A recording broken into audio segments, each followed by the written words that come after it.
When my dad's best friend said I was such a bad mother that I should give my baby up for adoption, I revealed a secret about him that shocked everyone. My dad's friend said I was a terrible mother, and I couldn't take it anymore, so I publicly humiliated him. Now my dad is demanding that I apologize. But there's more to the story. I was 18 and in college when I first met my dad's friend, Harold. Right away, he treated me with disrespect. When he found out I was studying medicine, the first thing he said was, "Oh, so you think you can save the world? How cute. Little 18-year-old thinks she can change the world." My dad laughed, and when I glared at him, he just said Harold's comment was funny. From then on, every time I saw Harold, he would insult me. He made fun of my clothes, called the books I read childish, and even made a rude comment about my past in volleyball, saying I probably only liked it because I could wear tight outfits around boys. My dad never stood up for me. The last straw came when Harold interrupted me at a barbecue, telling me I didn't know how to cook and physically pushing me out of the way. After that, I tried to avoid him for 6 years. Yesterday was my dad's girlfriend's birthday, and I went with my fiancé and our 6-month-old son. Harold was there, and even though I hadn't seen him in years, he still treated me like a clueless child. My baby spent most of the afternoon sleeping, but when he woke up hungry, I went to breastfeed him. When I came back, Harold started making jokes, saying I was probably a terrible mother. He then started questioning my parenting and calling me a bad mom in front of everyone. I finally lost it when he asked if I had considered giving my baby up for adoption. I shouted at him, asking how he could judge me when his ex-wife had full custody of his own child. I then exposed a secret, that he tried to sleep with his brother's girlfriend. To top it off, I told him to lose some weight and that no woman would want to touch him with that gut. I left with my fiancé and son after that. On the drive home, my dad kept texting me, demanding I come back and apologize to Harold. I refused and asked my dad if he knew what Harold had said to me. My dad yelled, saying Harold had just offered to make me a sandwich, which made me laugh. My dad had been in the bathroom the whole time, so he didn't hear anything that actually happened. He only saw me yelling and leaving the room. When my dad asked why I was laughing so much, I first told him it was nothing, but when he asked again, I said Harold was lying and that I wasn't going to explain. I told my dad he should call Harold himself to find out. I then called him out for always taking Harold's side whenever he upset me. I told my dad it wouldn't surprise me if he just blindly believed Harold again and ignored what I was saying now. My dad hung up, and I didn't hear from him the rest of the night. My fiancé told me he was really proud of me, saying my comments were not only bold but also hilarious. I was glad he felt that way. Update 1. First, I want to address a common assumption. Some people think Harold has feelings for me. I don't think so. His comments were always annoying and condescending, but they never seemed suggestive. Still, your support made me feel better, and I was touched by how many people were on my side. I did feel a little bad about what I said, but I don't regret standing up for myself. I think I felt bad because it meant I'd stopped keeping the peace after so many years. It took a while for the relief to set in. Honestly, I'd wanted to confront Harold ever since the barbecue incident. That's when my feelings about him changed from I don't like him to I can't stand him.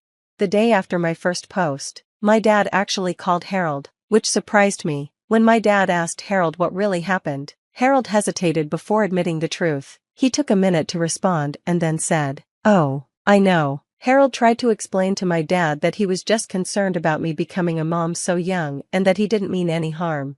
I knew what I was doing, and while Harold apologized to my dad, I didn't believe his excuses. The next day, my dad told me about the call and said I should forgive Harold for what he called an honest misunderstanding. He also thought I should apologize because I overreacted by telling Harold I hated him over something small. A lot of Harold's rude comments happened in front of my dad, but my dad was usually too distracted to notice them. He doesn't pay attention unless something directly involves him or makes him angry, and even then, he'll probably forget about it later. We also have different ideas of what's offensive, so my dad never saw Harold's comments as a big deal. I told my dad that I wasn't exaggerating when I said I hated Harold and that the adoption comment was just one example of many. I reminded him of all the condescending things Harold had said to me over the years, including at the party. My dad didn't remember any of them. I made it clear that I've hated Harold for years and that I had no reason to apologize. I also told my dad that I won't be attending any events Harold is invited to. I don't expect my dad to stop being friends with Harold, but I won't be around him anymore. I said I would ask in advance if Harold is coming. and if my dad lies, I'll leave. My dad called me dramatic, but I pointed out that I'd been avoiding Harold for 6 years, and no one even noticed, so clearly it wasn't a big problem. I told him I don't have to like his friends any more than he has to like mine. After some back and forth, my dad agreed to my terms. Yesterday, my dad mentioned that Harold was upset, but I just ignored it. I'm not cutting off my dad completely, though I've come close in the past few years. Moving out has made things easier, and since we only see each other a few times a month, it's manageable. My dad doesn't complain as much about me not calling or texting anymore. I don't see the point in going no contact with him since he no longer has any control over my life. Instead, I'm focusing on raising my own child differently and learning from my dad's mistakes.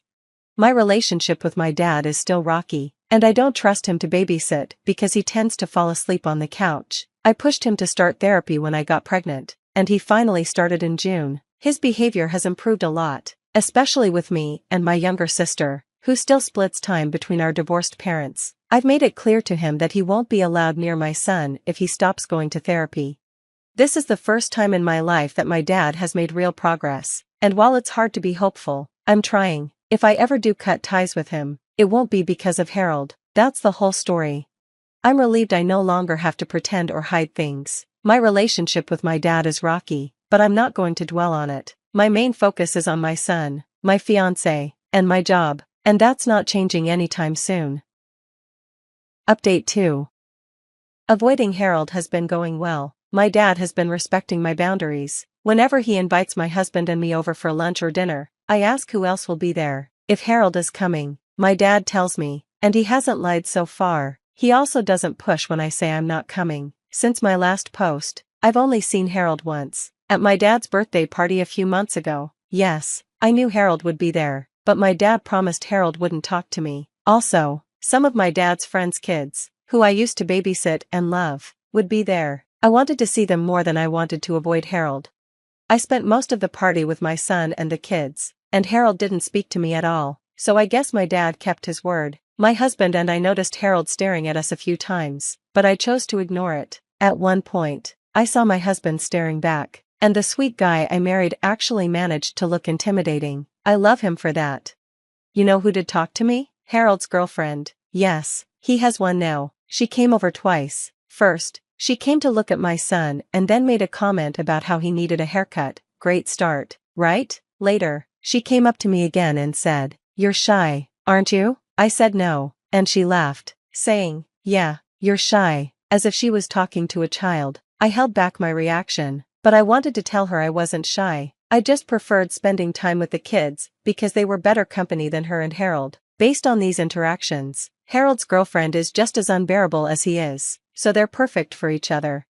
I don't have much else to add. My dad broke up with the woman he was dating last year and now has a new girlfriend. She's not annoying or crazy, and I actually like her, though I don't think they'll last a year. My relationship with my dad still isn't perfect, but it's better. He's been apologizing to me more often, which is surprising. Maybe it's the therapy, or maybe motherhood has made me more intimidating, but I'll take it. To be fair, he's a really good grandfather, and I appreciate that. I'm also glad my dad is respecting my boundary with Harold because I definitely don't want him in my life anymore. Update 3. A few months passed, and everything had been going well. My dad was sticking to the boundaries I set about Harold, and I wasn't dreading family events anymore. I'd attend dinners with my fiancé and son, and we'd have a good time without any issues. I really thought I was done with Harold. Then came my dad's birthday. It was supposed to be a simple dinner, and I made sure to ask if Harold was going to be there. My dad reassured me that Harold wasn't invited, and I felt relieved since I didn't want to deal with him. Everything was fine at first. My dad was happy, his girlfriend was being sweet, and it was nice catching up with family friends. But a few hours in, guess who walked through the door? Harold, and he was drunk. I gave my dad a look, and he seemed just as surprised as I was. He hadn't invited Harold. Turns out Harold heard about the party from someone else and showed up unannounced. He was loud, obnoxious, and made everyone uncomfortable. I stayed away from him, focusing on my son and talking to friends. I figured we'd leave early if Harold got too annoying, but as the night went on, Harold got worse. He made snide comments to people, mostly to my dad, but I could feel his eyes on me the entire time. At one point, I overheard Harold drunkenly tell my dad, You should have brought someone else's kid instead of hers. At least then you'd have a chance at decent grandkids. I froze. I wanted to scream at him, but I stayed calm, focusing on my son and fiancé. I thought if I ignored him, he'd stop. Then things got dangerous. My dad was at the grill, and Harold, in his drunken state, decided to take over. He shoved my dad out of the way and ended up knocking the entire tray of food onto the ground. Everyone was staring. I was just waiting for my dad to do something, but he tried to laugh it off like Harold was just being himself. That was the final straw. I couldn't take it anymore. I stormed over and yelled at Harold, telling him he needed to leave. He smirked at me like it was all a joke and said, "Oh, little miss knows best, huh? You think you're all grown up now with your perfect little family."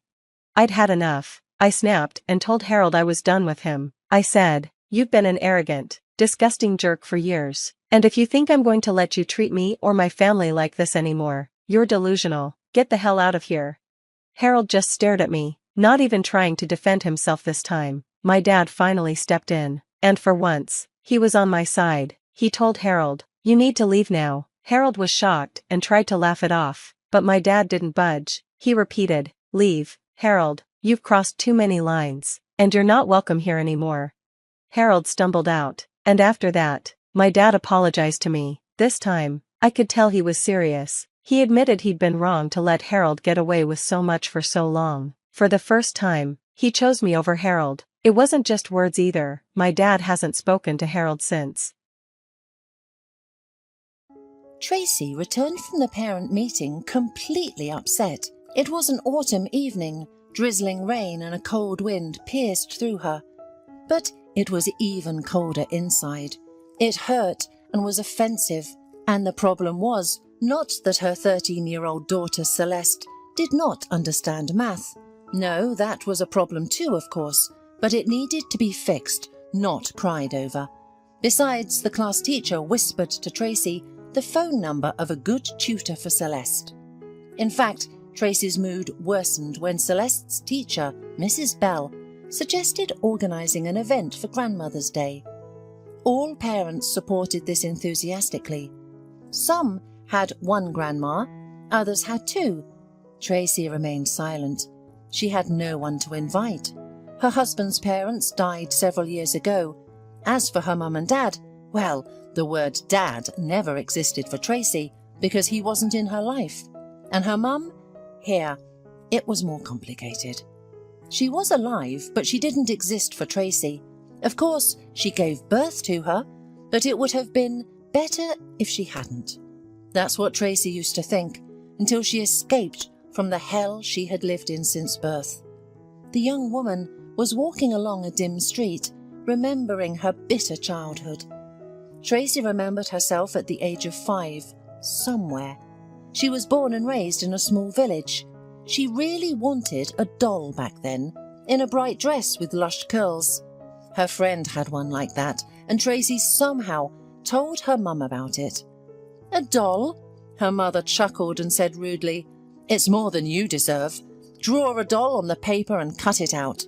"Oh, you are really shameless. Your mother feeds you, shoes you, and dresses you, and you're still not satisfied." The mother shouted a lot then, including insulting words towards Tracy. The girl didn't quite understand their essence, but she only understood that these were nasty words. Perhaps the softest one was brat, and throughout her childhood she heard it most often from her mother's own lips. "Hey, brat, why did you wash the floor so badly?" her mother would ask her when she came from the farm, and Tracy was so offended. At 8 years old, she tried to clean the house after school to please her mother, but instead of gratitude, she heard things like that. "Hey, brat, why are you making a face?" She heard it at 13 from her drunken mother. Tracy never argued with her mother and tried not to talk back to her because she knew that if something happened, she could beat her with a stick. The girl didn't understand why her mother treated her like that. At 14, she couldn't take it anymore and asked why her mother didn't love her. "But why should I love you?" Nina shouted angrily. "You've ruined my whole life." But Tracy couldn't understand what her fault was. She had lived only with her mother since birth. She didn't know her father. But can that be her fault? Neighbour Mrs. Shane, a kind old woman with whom the girl could discuss her problems, once told her a story about her mother. Nina was previously married to a calm and hard-working Sam. They lived modestly, both worked on the farm, and everything was good for them. But Nina couldn't get pregnant, and Sam really wanted a child. So Nina decided to cheat on him, thinking that it wasn't her problem. At that time, there were some workers in their village who were renovating a farm. Nina got involved with one of them. She thought no one would find out. Just a couple of times she would run off to a hotel with her lover near the farm canteen when Sam was out in the fields. But the affair dragged on, and her lover turned out to be a blabbermouth. And soon, almost the whole village knew their secret. Sam found out everything. He didn't try to work things out with Nina. He just gathered his things and left the village. Where and why, nobody knew. Later it was said that he was working up north and that he died when his tractor crushed him. Nina was lost at first. She even cried that her husband had left her, but then she calmed down. Meanwhile, her lover moved in with her. Only by winter did he go back to his family in the distant South City, and Nina was left to deal with the aftermath. She was able to conceive a child, but did she really want him now? Nina went to the hospital, but they sent her away. It was way too late to do anything except give birth. Then Nina decided to leave her daughter at the maternity ward. But what would people say? She was ashamed. So she returned to the village with Tracy from the hospital, but maternal love never appeared, and with each passing year, she grew to hate her own daughter more. She blamed her for the failed marriage, for Sam's death, and for the fact that no decent man wanted to marry Nina anymore. Eventually, she started drinking, and her anger toward her daughter only grew. "You, little girl, must be patient," Mrs. Shane admonished Tracy after her story. "A mother is a mother. You can't choose her.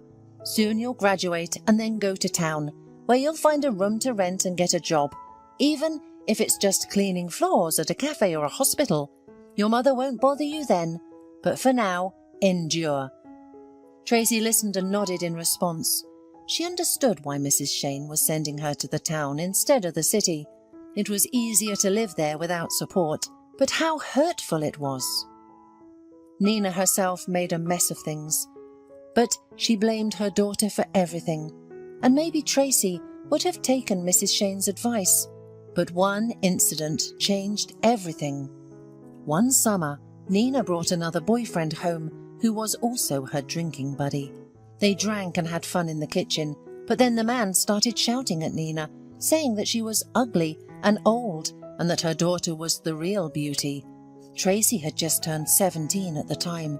She sat in the next room, huddled in a corner, afraid to move. Hearing these words, Nina got furious. She kicked the man out and then attacked her daughter with her fists. Tracy had dealt with her mother's abuse before, but this time Nina was completely out of control. She hit her as hard as she could. Tracy managed to escape and run to Mrs. Shane. The elderly woman comforted her, and they cried together. That night, Tracy decided to run away from the village. She didn't want to go to the nearest town, as Mrs. Shane had suggested. She knew her mother would find her there and never leave her alone. Tracy wanted to go to the city, especially since she read in the local newspaper at the post office about a recruitment for students, and they provided dormitories. Tracy snuck into her house at night. Hearing her mother snoring, she breathed a sigh of relief. She wouldn't wake up until morning for sure. She quietly gathered her belongings, documents, and went to Mrs. Shane to confess her plans to her. "Oh, you poor thing," sighed the elderly woman. "How will you get to the city, and how will you live there? You don't have any money." "No," admitted Tracy, "but I will try to sneak onto the train. I know people do it that way." "Uh-huh, they do," snorted Mrs. Shane skeptically, said, "and then the police catch them. Well, maybe you'll make it to the city." But do you have anything to live on when you get there?" "I'll work," replied Tracy. "Yes, but what will you live on until your first paycheck?" said the elderly woman. Then she thought for a moment, sighed and went to her bedroom. She rummaged in the wardrobe for a while and then took out some bills for Tracy. At that time, it should have been enough for a month. "Oh, Mrs. Shane, you shouldn't do it," blushed Tracy. "I should, and I want." Mrs. Shane said it firmly. "Go away from here, my dear. Maybe you can change your own destiny." "Thank you," whispered Tracy emotionally. "I'll pay you back. When I earn it, I'll pay you back." Mrs. Shane smiled gently and shook her head. Early in the morning, Tracy took the scheduled bus to the district town, and from there she took the train to the city. Everything went as planned. She got into school, found a place in the dormitory, and even found a job, cleaning the common areas in the apartment buildings. She only broke one promise.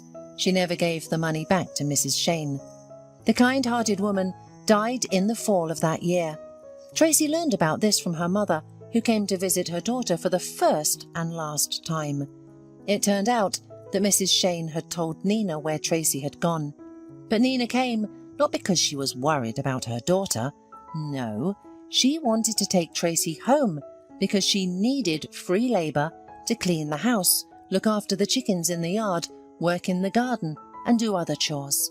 Fortunately, the school administration, seeing Nina and realising her secret motives, did not give her daughter back.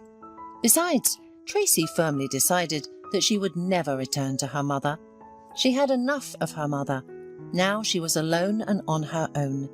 Yes, it was not easy for her at first in the big city, but Tracy tried her best. She studied and worked. She got a job at a factory after school and rented a tiny apartment with her friend. And then she met Brian, a good guy who worked as a mechanic at the factory. They got married and started living together. For the first time in her life, Tracy felt that she was not alone, and that she now had support and safety in the form of a close person. Tracy and Brian moved to Brian's parents when the factory closed and everyone was kicked out on the street. Brian's parents were just happy that their son and daughter-in-law would live with them. They were good people, and they helped Tracy greatly when their granddaughter Celeste was born. They were like parents to Tracy, and she was totally devastated when they were killed in a terrible accident. A truck crashed into a bus stop and both of them died. A lot of time has passed since then. Celeste had grown up. Brian had found a good job on a construction site, and Tracy herself worked as a salesperson in a grocery store. They led a simple life without luxury, but they were happy and satisfied. The most important things were the love and respect in their family. Tracy never thought that she would become a good wife and loving mother, as she had no role model growing up. But it turned out that way. However, Tracy tried not to think about her mother. All she knew was that Nina continued to live in the same village, drinking and not thinking about her daughter. If anyone asked about Tracy, Nina would cover her with foul language, saying that she was ungrateful and ran away, abandoning her mother. Tracy learned about this from her former classmate Helen, who still lived in the village and was Nina's neighbour. Her husband was a farmer who built a house nearby. Returning home from school, Tracy remembered all of this. Yes, I seem to have a mother, but I don't. She'd never seen Celeste at all.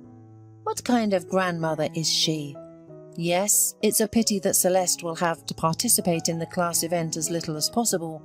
Others will sing songs to their grandmothers or read poems, and Celeste simply had no one to do it. She will be upset. She is very emotional. Brian met Tracy in the hallway, and the most delicious aromas were coming from the kitchen. "We're frying meatballs with Celeste," Tracy's husband announced happily, and he kissed her on the cheek. "Why are you so gloomy? Did something happen at the meeting? Did Celeste misbehave?" "Everything is fine," Tracy said with a sigh. "We just need to do something about math." She decided to tell her husband about the upcoming event later. They had dinner, Celeste ran to her room, and Tracy finally shared her worries with her husband. "Oh, come on," Brian shrugged. It's not like our daughter is the only one growing up without a grandmother. Mrs. Bell is a wise teacher. She'll find her role. As a leading person, for example. Yes, you're right. Tracy nodded. I'm probably exaggerating everything. You just remembered your story. Brian hugged his wife and stroked her head like a little girl. My girl, forget everything. I'm here. Celeste is here too. And we love you very much. And I love you, Tracy whispered in response. As it turned out, Tracy had worried for no reason about Celeste. She was given the role of host, and the event went great. Although there was a moment when Tracy saw sadness in her daughter's eyes. Celeste knew nothing about Nina or Tracy's childhood, because Tracy decided to spare the girl's psyche and only said that she hadn't talked to her mother in a long time. But everything changed on a Saturday evening in November. After a bath, Tracy decided to lie down with her phone and open a social media page. She saw a message from Helen, her former classmate. Hello, Tracy, Helen wrote. Your mother had a stroke yesterday and was taken to the hospital. I thought you should know. I found her on the street and called an ambulance. The doctors said she'll live, but you know that after such an illness it takes a long time to recover. Well, let her recover, whispered Tracy. What are you whispering about? Mumbled a sleepy Brian. Are you chanting some mantra or what? If only, sighed Tracy, explaining what was happening.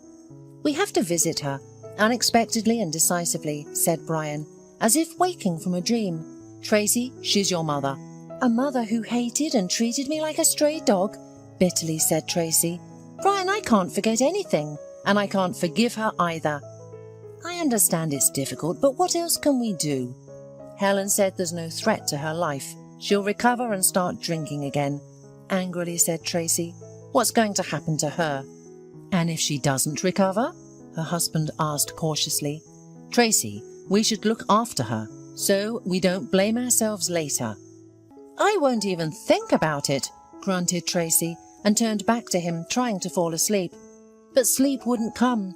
She remembered her childhood, offences and insults. Could something like that be forgiven? For the following days and weeks, Tracy stubbornly pretended that nothing had happened, although thoughts of her mother and how she was doing didn't let her rest. Helen regularly wrote, telling her that Nina was still in the hospital. Brian asked about the news, but Tracy made excuses, saying that she was still in the hospital. And then Helen wrote that her mother had been discharged.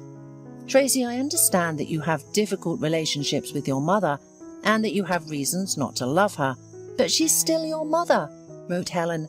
You should see her now. She can barely walk and she speaks with difficulty, and it's already winter outside. We, the neighbours, are helping her as much as we can. We're heating up the house and bringing her food. But we have our own work. Understand it. If there was a social worker, it would be no problem, but there's none in our village. Maybe you'll pay someone to take care of your mother? After reading the last sentence, Tracy protested aloud. Pay for her mother? They themselves weren't doing well, and she didn't have extra money. Tracy remembered the money that the late Mrs. Shane had given her to settle up in the city. Not her mother, but a neighbour. She also remembered how she cleaned floors at night to earn bread, and how she ate that bread, which was the cheapest and sometimes stale, drinking it down with water, and her mother didn't care about her. She won't get a penny from me, hissed Tracy. Brian heard this and raised his eyebrows, asking what was going on. Tracy read him the message from her classmate. But she's right, he nodded. We need to find someone to help your mother. So that she can pour her drinks? Tracy got angry. That won't happen. Tracy, she's had a stroke. She probably won't be able to handle the drinks, doubted Brian. But she's still your mother. She's alive. If my mother were still alive in this world. Don't compare. Tracy cut him off sharply. Your mother was a wonderful woman. She was like a mother to me, and my biological mother called me a brat and other nasty names. You can't imagine how painful it was to hear. Forgive her. I can't and I won't. I'd rather call the district social services office today and ask about the nursing home. Let her live there. Tracy and Brian were unaware of Celeste's approach to the door. However, the girl heard everything her parents were saying. "Mum," the girl suddenly spoke, "so you want to send your own mother, my grandmother, to a nursing home? Is that even possible? You didn't communicate with your mother for many years, and you didn't tell me anything about her, and now you want to get rid of her?"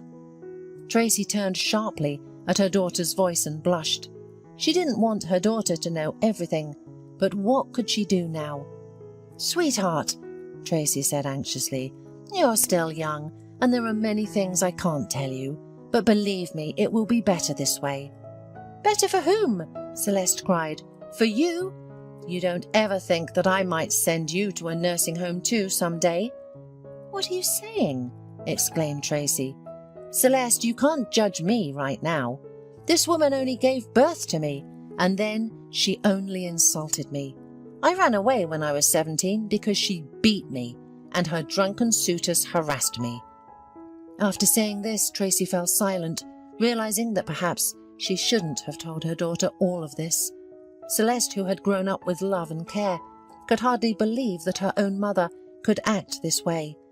But that was a long time ago. Maybe she had repented. The child suddenly said sensibly. Repentance. For some reason, Tracy didn't believe in it, but her daughter's words planted a seed of doubt. For the rest of the evening, she couldn't stop thinking about her mother. No matter what, she was still her own flesh and blood. "Let's go to the village tomorrow," Brian suggested as they were going to bed. "We won't decide anything yet. Let's just go and see how your mother is living."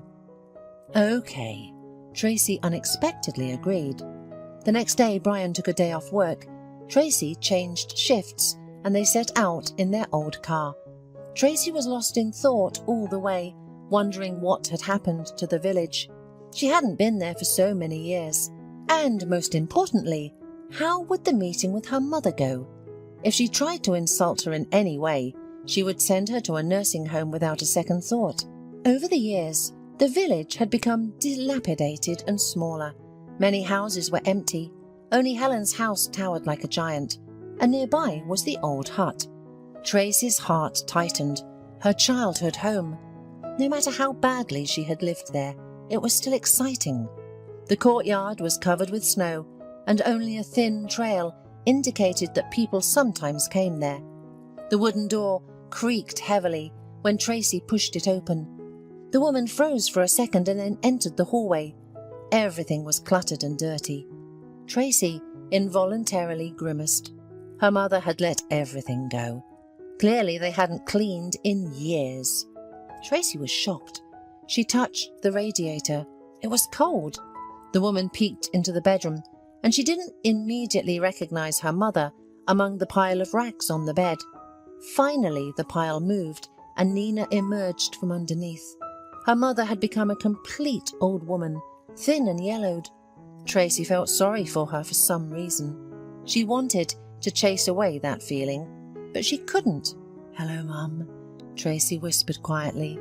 Nina muttered something in response, then pushed aside the rags and sat down on the bed with difficulty. "Tracy," she said, barely audible. Did you recognize me?" asked Tracy in a trembling voice. "Of course, my dear," Nina replied, more clearly but slowly. "It's just that I didn't expect to see you." "But I came. Meet my husband, Brian." Brian nodded in response, visibly confused by what he saw.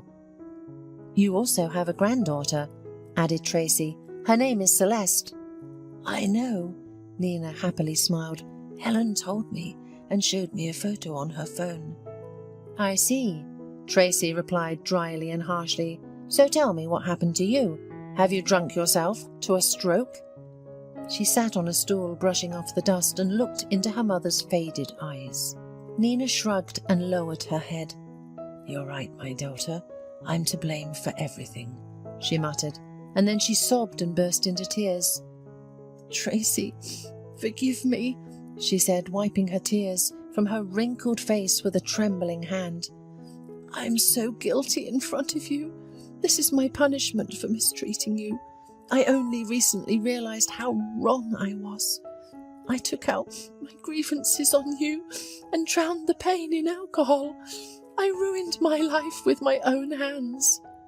Tracy listened to her mother and remained silent. She suddenly realised that there was no resentment, only pity for this unhappy old woman. "Okay, Mum, that's enough tears. Let's get ready." "Where to?" "To the nursing home. Helen told me it was the only place for me." Nina lowered her eyes and fell silent. "No," Brian suddenly broke the silence. "We'll go to our place. We have 3 bedrooms in our apartment. There's space enough for everyone, and you can't be left unattended." Tracy looked at her husband with surprise. After all, he was always a wise and kind man. Perhaps that's why she loved him. "Just remember my words. If you drink and are rude, I won't put up with it," she told her mother. "I understand. I won't do anything bad anymore. I'll listen to you in everything," Nina whispered, and then added, "Thank you, and forgive me." Tracy didn't say anything in response. They collected Nina's meagre belongings with Brian, put the old woman in the car, locked the door to the house, and set off for the city. Tracy drove, occasionally glancing at her silent mother in the back seat, and realised that she was doing everything right, as a human being should. There is a time for everything in life. Yes, not everything can be forgotten, but you have to learn to be wiser. Tracy closed her eyes. Ahead was the road home, and then a long journey of forgiveness. Rob sat by the window, absent-mindedly staring at one point. Today marks a year since his beloved wife Lynn passed away, and he still couldn't believe it. A sudden heart failure ended the life of the young woman and became a real tragedy for Rob. Memories didn't give him peace, and every time took him back to the happy times when they were together. Rob met Lynn right after his graduation from medical school. This chance encounter in the park turned the young man's measured life upside down. Lynn came from a village to conquer the city, dreaming of becoming a fashion designer. For now she worked as a seamstress and rented a tiny apartment on the outskirts. Rob's heart melted from the kindness, tenderness, and genuine sincerity of the provincial beauty. They only talked for a week, but Rob, falling in love like a boy, realised that Lynn had completely captured his thoughts. After several meetings, he proposed to her. The couple lived soul to soul for 8 years. The only thing that upset the young family very much was the absence of children. The cause of infertility remained unknown until the end. Just after the wedding glasses rang, the newlyweds were already dreaming of 2, or better yet 3 children. But it didn't happen. Examinations and treatment in clinics did not give results. Despite everything, Lynn and Rob did not lose hope. They also dreamed of their own house by the lake, spacious and cosy. All hopes and dreams collapsed when Lynn's heart stopped. And Rob was not at home then. He was not even in the city. The young doctor had been on an internship abroad for almost a year. Video calls with his wife didn't stop for a day, but the distance between them played a cruel joke. It became even more painful to think that Lynn never complained about her health. And as they say, nothing foreshadowed trouble. With the death of his wife, Rob was left only with warm memories and, of course, photos where they were both alive and looking at each other with loving eyes. The man returned to the photos on his phone every day and couldn't get enough of them. Every shot seemed infinitely familiar and priceless to him. Rob had long wanted to create a large album of their family photos with Lynn, as in the old good times. Finally today he decided to start this. First he needed to select the best photos for the album. Rob turned on the old laptop that Lynn liked to spend time with and began to upload photos from his phone to the screen. Suddenly, in the corner of the screen, he accidentally noticed a folder called Favourite Moments, created by his wife. He opened it and was stunned. He had not seen these shots before.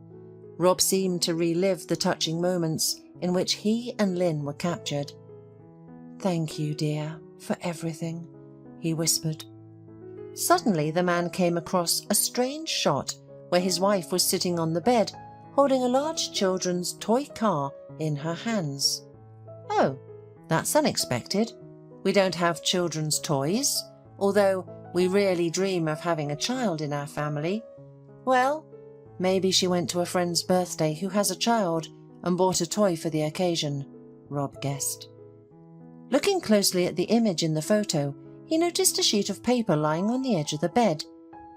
He zoomed in and saw that it was not just a sheet, but a photo of a little boy. Strange. Why did she need this? Rob wondered. The next shots made him shudder, and a lump rolled to his throat from suddenly overflowing tears. In one of the photos, Lynn was not alone, but with a young man, and in another photo they hugged, standing together with the same child as in the previous photo. Did Lynn have a second family, and did she hide it from me? I can't believe it, Rob exclaimed in frustration. He closed the laptop in despair, unable to look further. He couldn't sleep at night.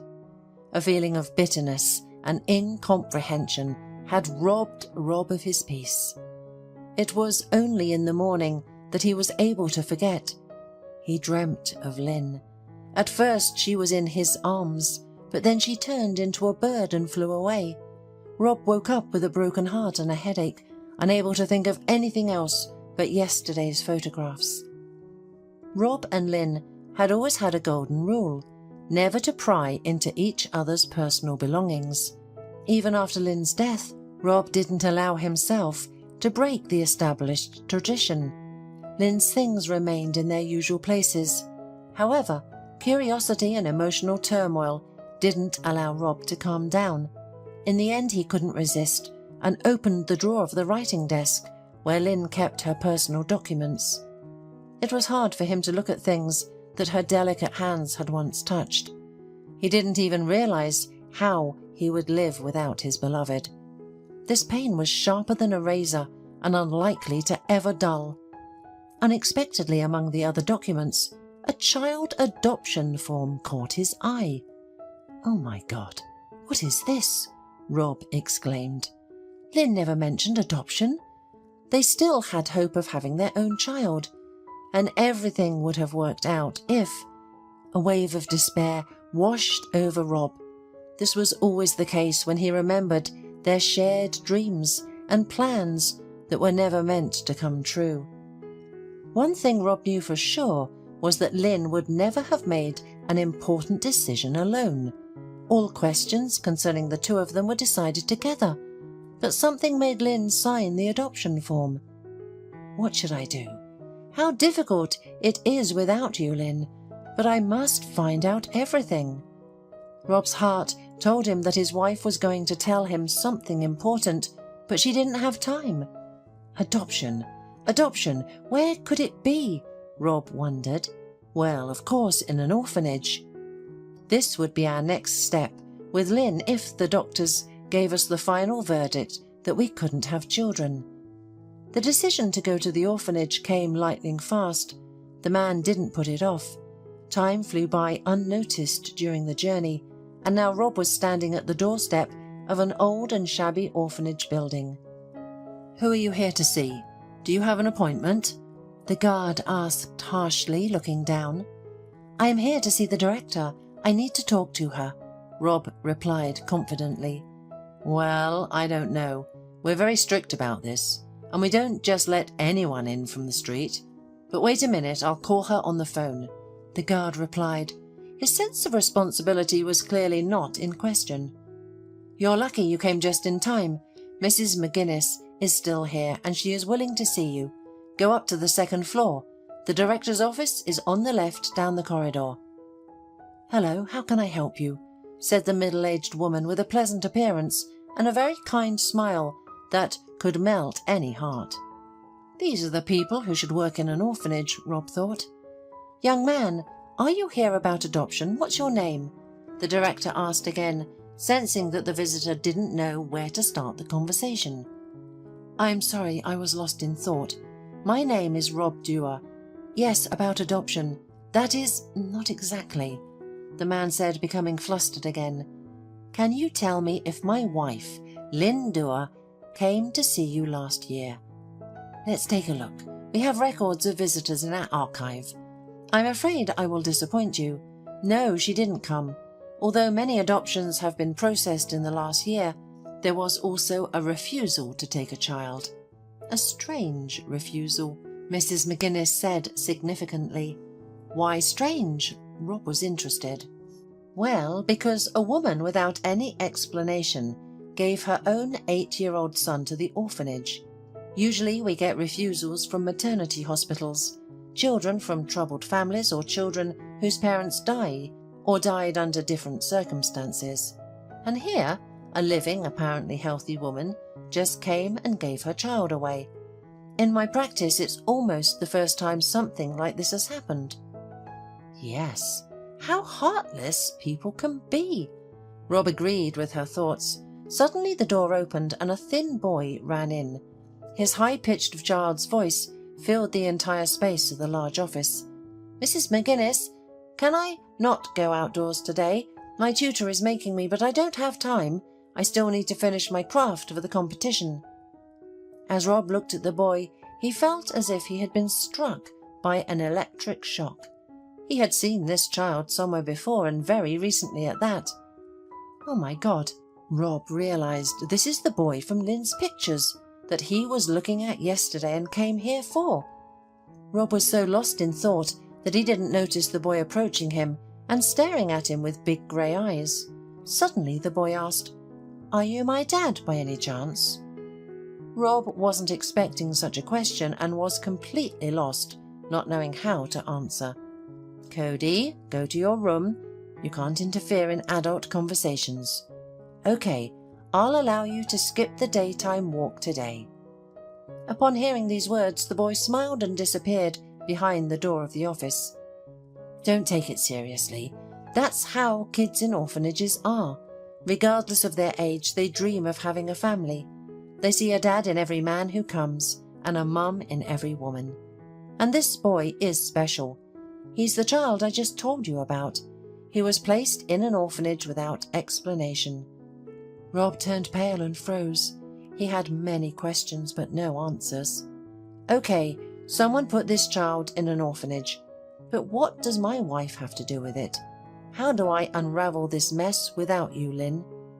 Mrs. McGuinness noticed the paleness and agitation. What's wrong with you? Would you like some water? No need, everything's fine. Please tell me, what's the name of the woman who gave Cody away to the orphanage? It's significant for me to know. The director looked at Rob in surprise. She couldn't understand why this strange man had come here and what he wanted to get here.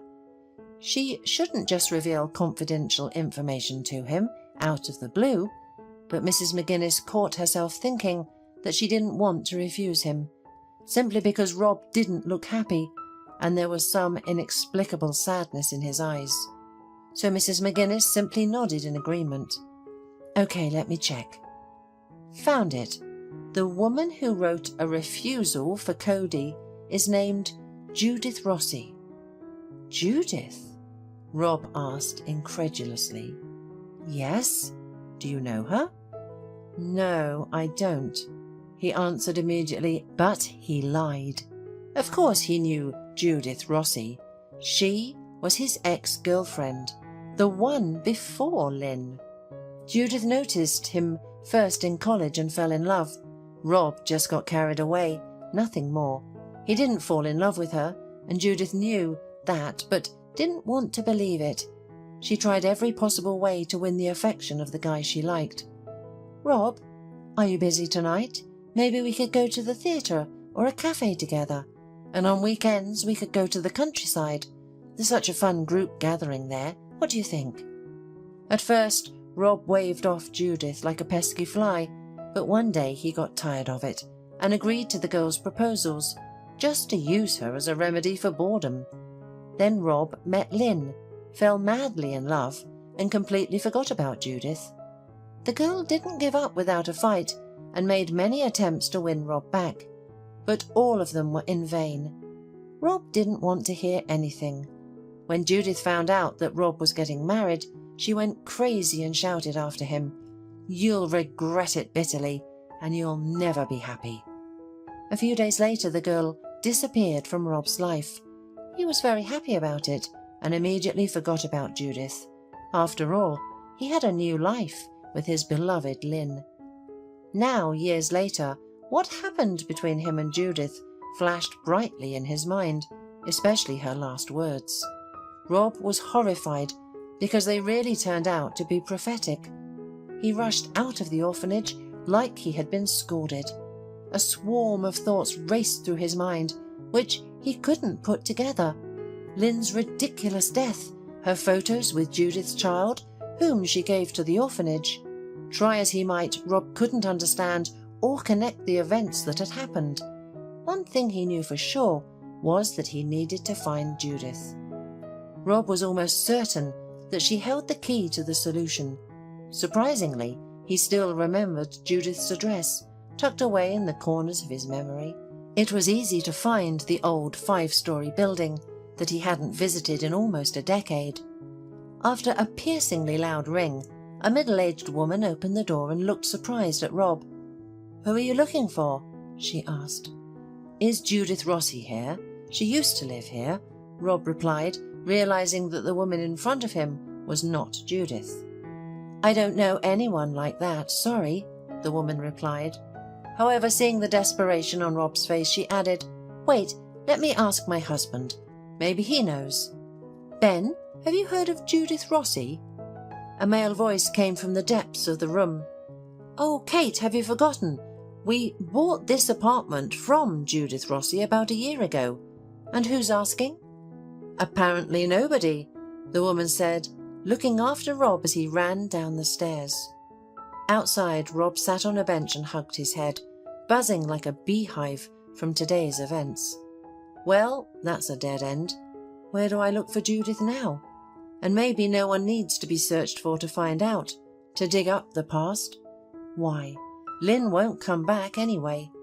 Yes, that's exactly what needs to be done, thought Rob. In a depressed mood, he returned home. Earlier, Lynn's cheerful laughter could be heard here, and the house was filled with comfort, warmth, and happiness. And now, what? Emptiness.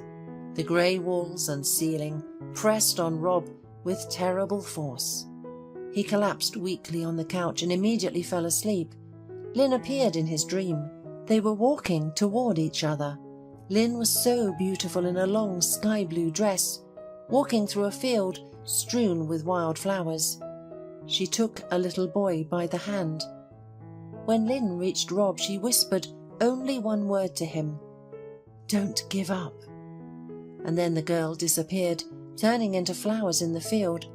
Rob woke up immediately and said to himself, "I won't give up, I promise, and it seems like I know what to do." He remembered his classmate, Sasha, who had dreamed of working in the police since school, and now he was a detective on especially important cases. That sign was on the door of the office where Rob went, not for service but for friendship. Sasha gathered the necessary information which, to put it mildly, surprised. Instead of the address of Judith's residence, he received information about her death from cancer about a year ago. Around this time, Judith gave her child to an orphanage. Rob also learned that Judith had an older brother named Peter, who was convicted of a series of thefts, served his sentence and lived in a settlement outside the city, and he was probably the only person who could tell what happened. Rob had no doubts about whether to go to Peter or not. The decision came on its own. He just took a ticket on the nearest train and went to the village. Peter's house was solid and strong, with a red roof, standing out from a row of identical grey houses. Rob stopped near the entrance to the house and looked at it curiously. "Do you like it?" A rough masculine voice was heard behind Rob.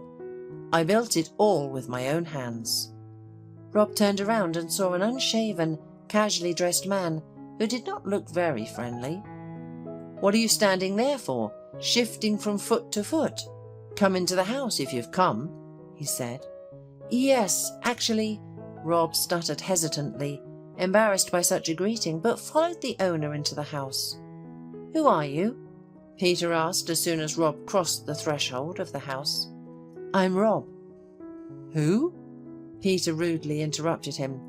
"So you're the one who ruined my sister's life. You deceived the girl and left her. And you framed your wife, Lynn. I wanted to hate her at first, but I couldn't.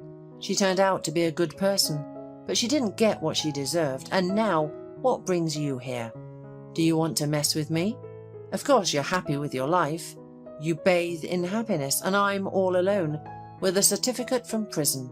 No mother, no father, not even a sister. Get out of here." "I have no happiness. I had it, but now it's gone. Lynn died," Rob cried out in a strained voice. "How did she die? Did Judith's curse work? And where is Cody?" Peter turned sharply. Rob's face changed at these words. "Which curse? What Cody? What are you even talking about?" Peter looked puzzled at Rob. "Lynn didn't tell you anything, right? Maybe she didn't have time. Let's go to the kitchen, pour some drinks and talk," Peter said. "I don't drink," Rob refused. "It's okay. Today you will," insisted the man. "If they didn't tell you, then I will. I'll open your eyes so that life doesn't seem so rosy. Judith messed up a lot and drove herself to the grave, but you're still guilty of everything." Peter emptied his glass of whiskey, bit into a piece of black bread and continued. "When you left Judith, she completely lost it. She found a black magician and asked him to curse your family. She believed in this nonsense so much. She didn't want you to have children and dreamed of getting rid of your wife to take her place. She gave all her money to this charlatan. She even had to sell the car and take out loans. But it didn't bring her any happiness. She realized she was pregnant after your affair. She struggled penny by penny and worked as a cleaner and a janitor. I was in prison all that time, doing time, and couldn't help her in any way. I paced like a caged tiger, unable to escape." Rob listened, sometimes paling and sometimes blushing, and he couldn't believe that this was happening to him. Apparently the curse worked. They had no children with Lynn, and Lynn died suddenly as if someone had cursed her. Tears filled Rob's eyes. He poured whiskey into a glass and drank it in one gulp. "God, why? I didn't promise her anything. And Judith knew I didn't love her," he said. "Is her child really my son?" "Of course he's yours. Judith was faithful. She didn't want to hear about other men. And if you didn't love her, why did you sleep with her and just use her? And when she became unnecessary, you threw her away. That's what you got for everything." Seeing Rob's terrible condition, Peter added, "When Judith tried to punish you, she also punished herself. Suddenly she got sick and it turned out to be cancer. According to the doctor's prognosis, she had 3 months to live, but she lived for 6. We have no relatives, so not wanting to leave the child at the mercy of fate, Judith gave him to the orphanage. But her conscience ate her up. It's not godly to get rid of a child with a living father. At the last moment, she went and told everything to your wife." Suddenly, even Peter had a tear running down his cheek. "I was a week late. I was released, but I came not to her, but to her grave. I was terribly sorry that my sister gave her child to the orphanage. But Lynn promised that everything would change soon. She was kind and compassionate, like an angel coming down from heaven. She said that as soon as you arrived from abroad, you would take your son. I arranged it and picked him up from the orphanage a couple of times on weekends. We walked in the park together. Cody was crazy about Lynn, and now there's no Lynn. The angel has flown away." Don't torture yourself, Peter. Thank you for everything. Rob couldn't listen any more. Sharp pain pierced his heart and soul, a wound that couldn't be drowned out with vodka. It was like a bleeding wound. It healed with a thin crust and then flared up again with renewed force. Rob didn't remember how he got home. The shower brought him back to his senses. Its cold streams refreshed not only his body but also his thoughts. He still didn't know and couldn't imagine how his future life would turn out. But of one thing Rob was sure. He would take his son from the orphanage and raise him properly. That's what he wanted, and that's what Lynn wanted. Today he dreamed of his beloved again, but for the first time it was a happy dream. They walked together holding hands and smiling at each other. The next day Rob returned to the orphanage to see his son. "Cody," he called out to the boy, who was standing alone in the hallway by the window. The boy turned around and ran up to him. "I knew you'd come back, Daddy." The child's admission was the greatest reward Rob could ask for. He hugged his son tightly, and the boy hugged him so tightly that it seemed impossible to let go. So, we'll live, Rob thought. Travis Doe felt his eyes slipping shut. The boy yawned and put his hands under his head, getting comfortable on the piled-up carnival costumes. He didn't fight the pleasant feeling, falling into a warm, soft, feathered dream. His drowsy thoughts turned to the Santa Claus coat hanging somewhere in the wardrobe, left by their physical education teacher after yesterday's rehearsal. The coat could serve as a blanket, but he was too lazy to get up. The boy was in his usual place, a small room behind the assembly hall. While the school ensemble preferred to rehearse on stage or in the sports hall, this room was where the little artists changed clothes, practiced their roles, applied makeup, and waited for their time while peeking at the ongoing performances. Travis often stayed in this den after school to wait for his mother, Helen, the new music and culture teacher. She had been tasked with producing the holiday play and its musical accompaniment. For as long as Travis could remember, his mother adored participating in all school events, staying up late, working on scripts and planning costumes. This year she tried to convince Travis to audition, but he refused, already unpopular with some of his classmates, so that he wasn't about to speed run his social elimination by playing a wolf or bunny in the school matinee. Travis yawned again and turned onto his side, tucking his hand under his cheek.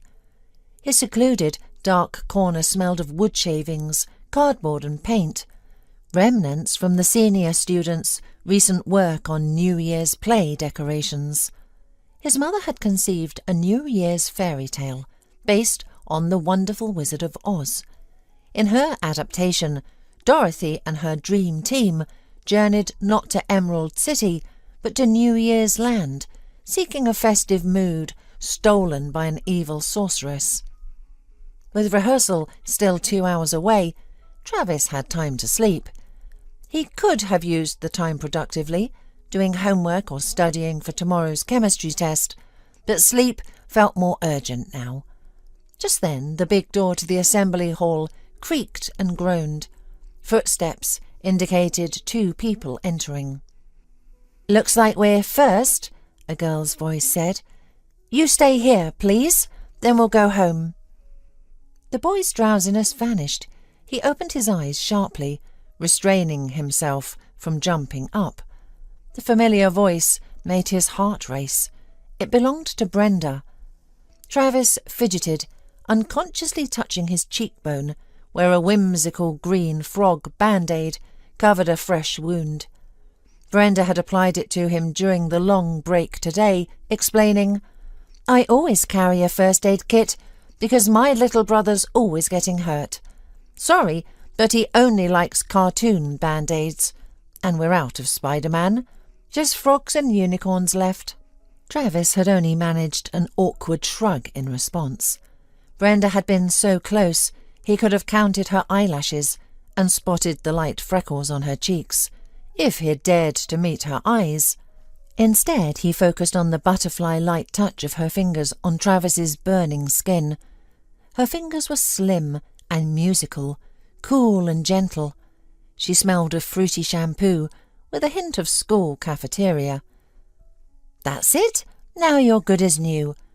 Try to avoid fights, okay? Your mum would worry." Brenda had sighed, shaking her head. Travis gently touched the bruise. "Thanks," he nodded, still avoiding her gaze. "I'll tell her I fell at a physical training lesson. Again."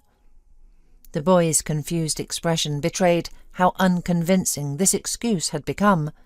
Since transferring to the new school, he seemed to have forgotten how to stay on his feet, regularly sporting black eyes. Brenda laughed. "Do you think Mrs. Doe believes that you're clumsy? Our gym teacher practically worships you. You're his best athlete. I bet Mr. Neville's New Year's wish will be for you to join the athletics team." She shook her head while putting away the first aid supplies. "You know, that's why all our guys are upset. Nobody likes being outperformed on all fronts." "Well, they'll have to get used to it," Travis snapped, unable to contain himself any longer. Brenda studied her stubborn classmate with interest.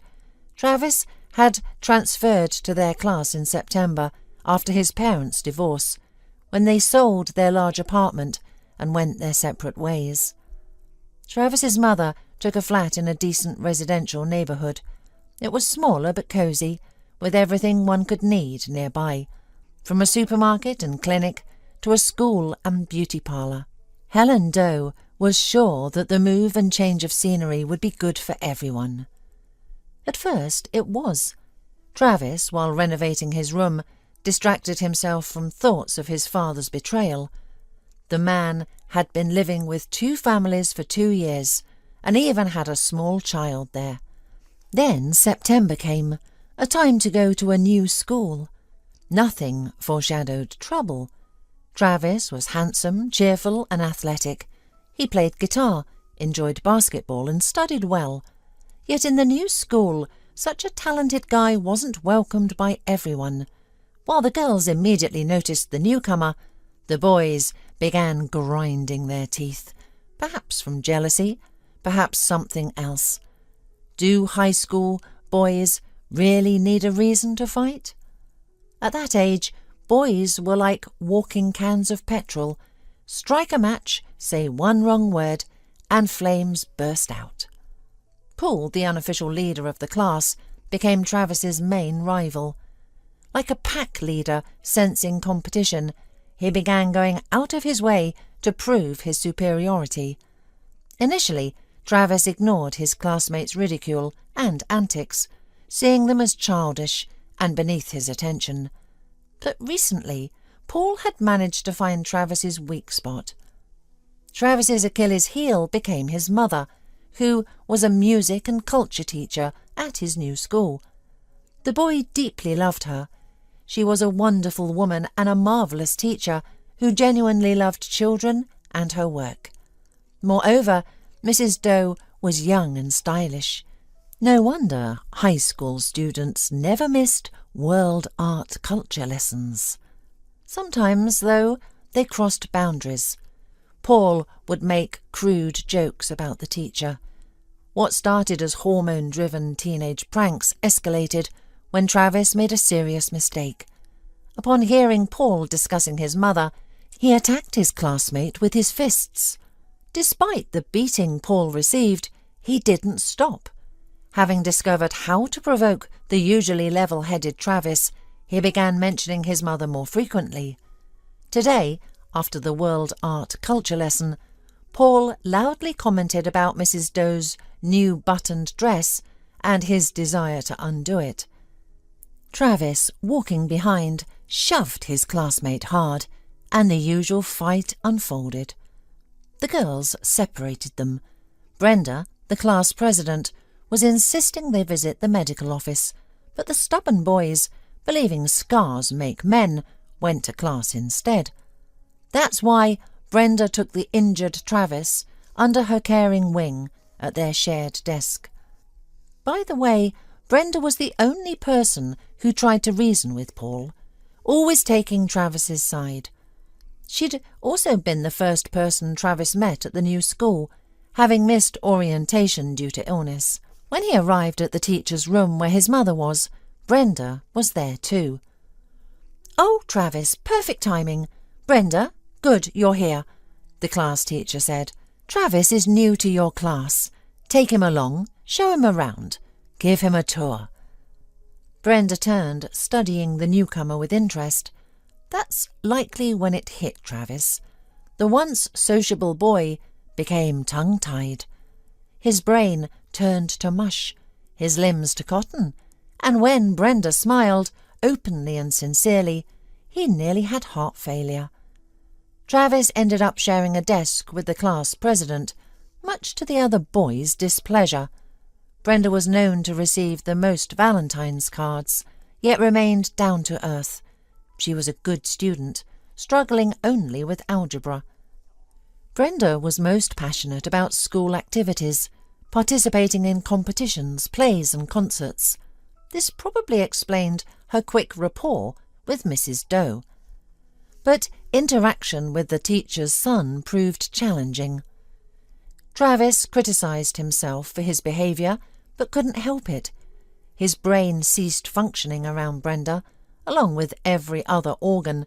His lungs forgot to breathe, his heart lost rhythm, and his palms embarrassingly sweated. Now Brenda reached for a pencil that rolled between their chairs. They both leaned forward and bumped heads. She laughed, rubbing her forehead. Travis blushed, but retrieved the runaway pencil. "Thanks," Brenda nodded, then touched his forehead.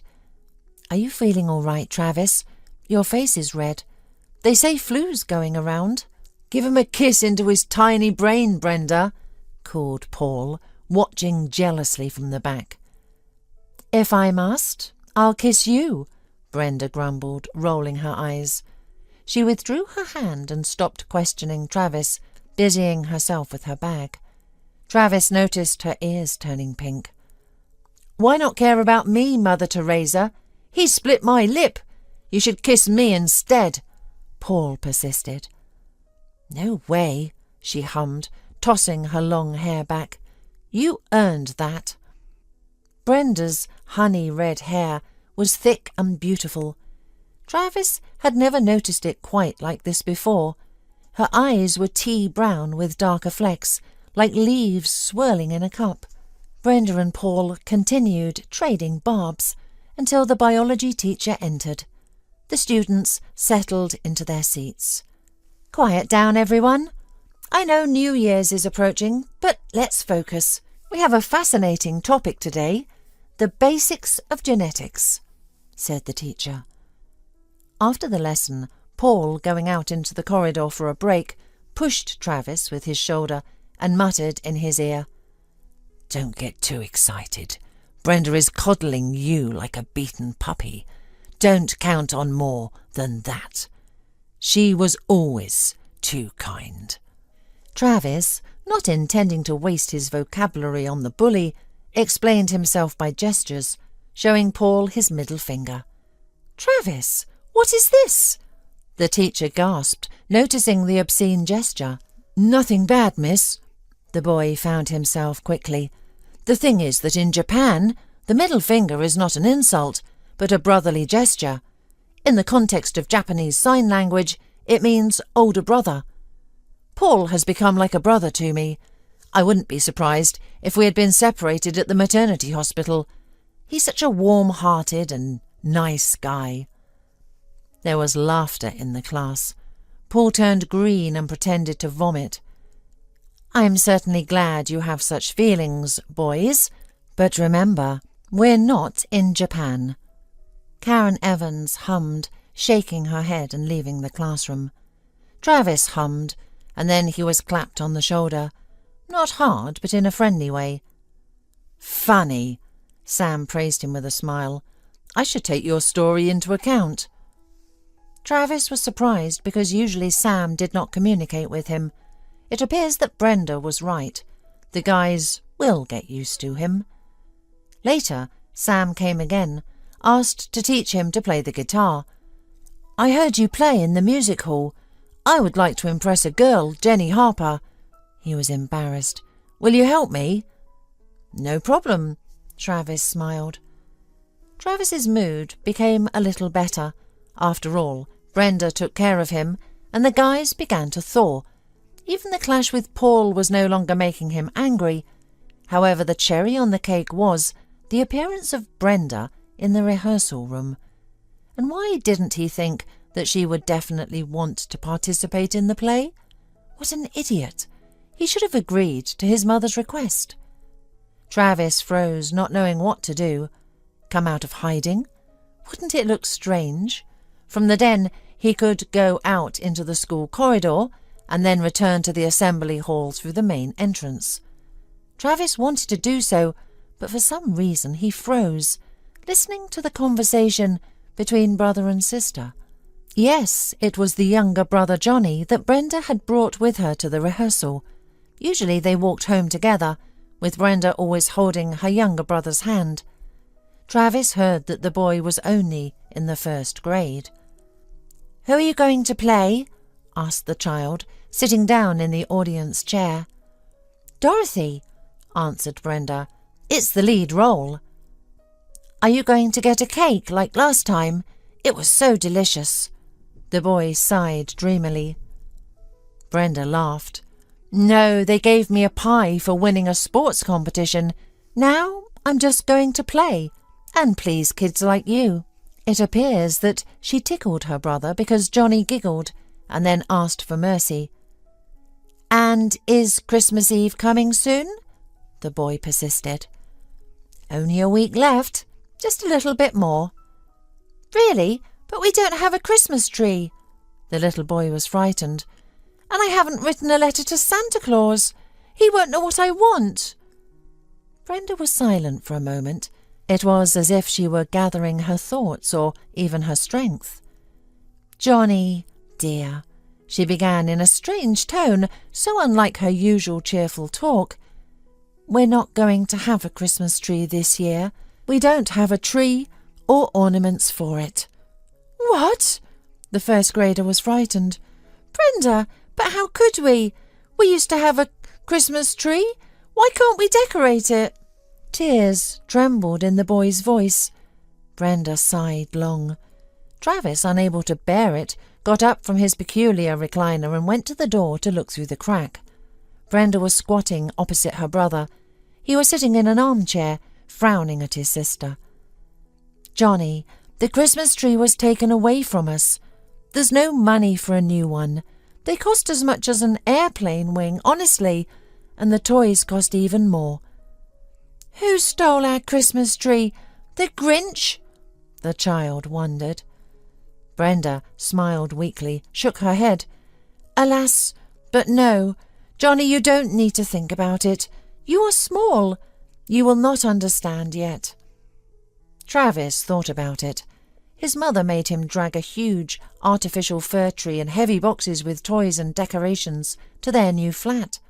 She simply adored New Year's Eve. He remembered how he had complained that the tree was too big and wouldn't fit in their new flat. "There's always room for a Christmas tree," Mum had parried then, smiling broadly. Meanwhile, the little boy sniffed. "No, I'm adult. Who took our Christmas tree? Tell me, please." Brenda scratched the back of her nose, then confessed, "But don't talk to Mum about it, okay? Remember, when Dad's sister came to visit us, Aunt Ira, well, in general, when a person goes to heaven, some relatives start dividing his things," she cautiously explained.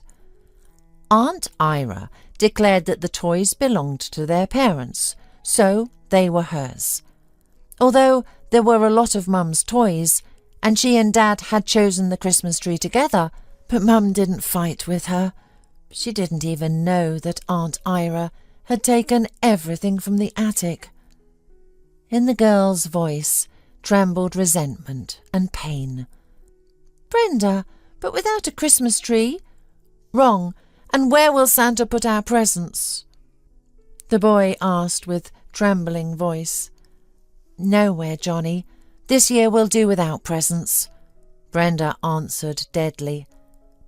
"Have I behaved badly?" Johnny was scared. "No, of course not. You're an excellent boy. Just not always do miracles happen with good people. They only happen in fairy tales, and you and I grew out of them, you know? And for you, this year, we decided to ask Santa for clothes. Your jacket is too small for you, as well as your winter trousers. You're growing up fast." "No!" The child stubbornly stuck out his lip. "I'm only 7 years old. I'm still a little boy. I want to write a letter. I want a Christmas tree. I want to decorate it like we used to. It was so much fun. Remember? Like we used to," Brenda burst out. "We used to dress it up with Daddy. Johnny, but Daddy's not coming back. He's in heaven." Travis felt a prick in his heart. He and Mum would have their first New Year's Eve without their father. However, their dad turned out to be a bad man. And what happened to Brenda's family? "Daddy looks down on us from the sky," the little boy frowned. "He'll be offended if we didn't put up the Christmas tree. He loved the holidays, and he always said I should believe in miracles. If you believe in them, they will happen. And if you don't believe, nothing good will happen." Brenda got to her feet, pacing back and forth. Travis froze. He had never seen her like this. The girl had always seemed eternally cheerful, kind, responsive, never nervous or worried. But now her face was unrecognizable. Her brown eyes brimmed with emotions, resentment, anger, pain. They all poured out suddenly, as if Brenda's fuses had blown. "Listen, Johnny, enough! Stop believing in fairy tales. Just don't expect the presents you want under the tree this year. We don't have the money for that. We've got enough problems as it is. Can't you see Grandma's sick? Mum's worried about her, and she's working too hard.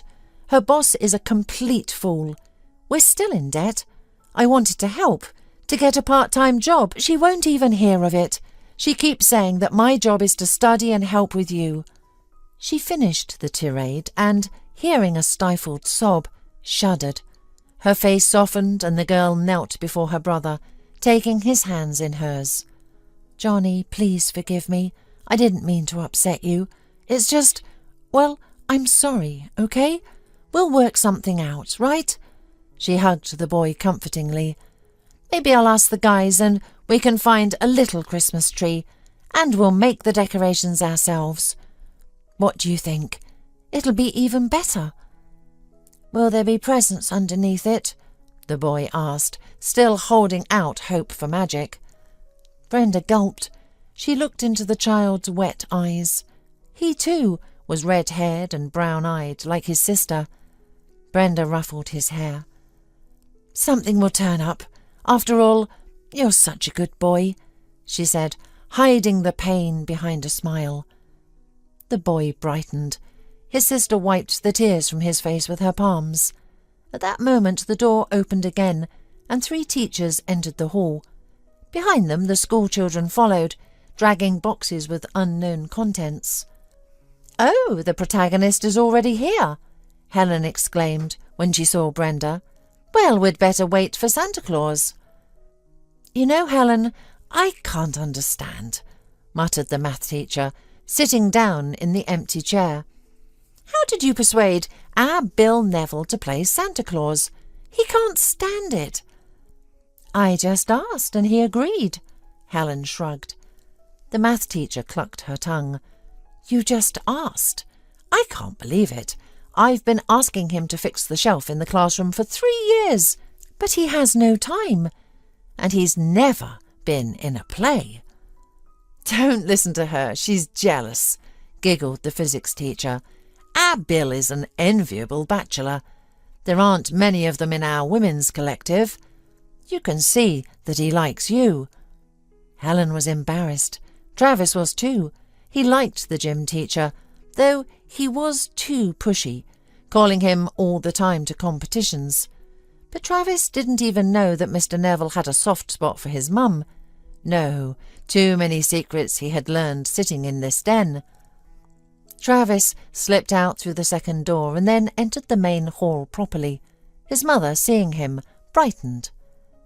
"Have you changed your mind? Please say yes. We don't have enough male characters." "Indeed. Why would that be?" Travis snorted. "After all, everyone dreams of being Toto or Cowardly Lion, right?" Just then the future Dorothy appeared next to Travis's mum. The girl smiled welcomingly. Travis tried to fix traces of former sadness in her face, but in vain. She skillfully concealed them. "Come on, Travis, you'll make a fine tin man," she said. "Because I have no heart? Well, thank you for not making me the brainless scarecrow."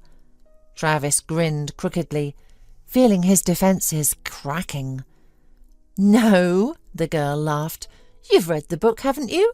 The Tin Man, on the contrary, had the biggest and most sensitive heart. I always liked him best." And Travis gave in. He was completely won over. His mum was almost jumping with happiness. The role of Toto, who was also unoccupied and didn't have many lines, was given to Johnny. The boy was very proud of his new role. He did his best, barking especially amusingly and sonorously. The rehearsal went well. Then Travis helped his mum gather their things and said he would wait for her outside. He went to the changing room. There, before he could put on his jacket, he heard Brenda and her brother again. "Brenda, I think I lost my mittens." Something fell with a thud in the far corner. Brenda must have dropped her bag. "Honey, are you going to cry? You can't cry, it's freezing outside." Travis moved toward the exit with a last glance over his shoulder.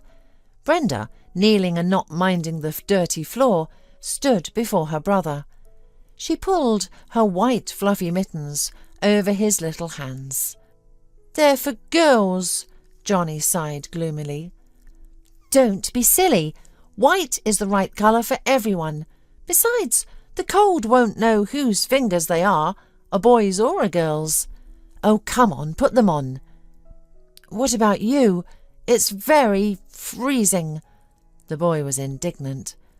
"I'm all right. I'm older." Brenda waved him away, pulling her hood over her head. Travis waited for Brenda and her brother at the school gate. In his pocket he clutched his gloves, feeling excited. As soon as Brenda reached them, he quickly approached, not giving himself a chance to change his mind. "Brenda," he called out to her. She turned around and smiled. "Are you still here? Are you waiting for your mum?" Travis nodded and took a pair of black gloves out of his pocket. "Here, it's cold today. I'm sorry I was in the changing room too," he said, averting his gaze. Brenda blinked in confusion. She didn't immediately see the gloves in the boy's hands, first noticing his battered knuckles. Travis looked cautiously in her direction, watching snowflakes fall on her shoulders and the hair that had escaped her hood. Brenda's cheeks flushed with a blush that had nothing to do with the cold. "Beautiful," said the Travis's heart once more. "Come on, take them," he smiled, suddenly calm rather than his usual nervous self. "What about you?" "My hands are warm," grinned Travis. "Brenda, I'll put them on you if you refuse." The girl laughed softly and put on the gloves with tenderness in her eyes. They were too big. Brenda playfully clenched and unclenched her fingers. "Thank you, they're warm." She looked into Travis's eyes. "I was right, telling you that Tin Man had a huge heart." Travis really wanted to ask what had happened in her family. More than that, though, He wanted to help her. He wished Brenda would always smile genuinely, not hide behind a mask. "Travis, there you are. Mr. Neville decided to give us a lift. Isn't it great?" The boy's mother came out of the gate, followed by the gym teacher. Travis glanced at the man, who was smiling broadly and genuinely. "Great," he drawled. "I need to gather more teachers around me, so I can become the favourite of my classmates faster. Maybe we should bring a math teacher." "Travis!" Helen shook her head. Brenda snorted with laughter. "Brenda, do you want a lift?" Mr. Neville offered. "No, we live close by, and I promised my brother I'd make a snowman. Now I can because I have gloves," said the girl cheerfully. "See you tomorrow, Travis." Travis slyly winked her goodbye, shoving his hands in his jacket pockets.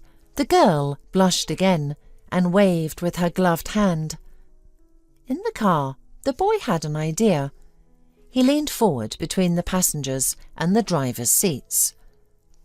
"Mum, we have to give away our Christmas tree, and if you haven't bought my Christmas present yet, I would rather accept the money. Is it okay? I have some saved, but it might not be enough." "What?" Helen gasped.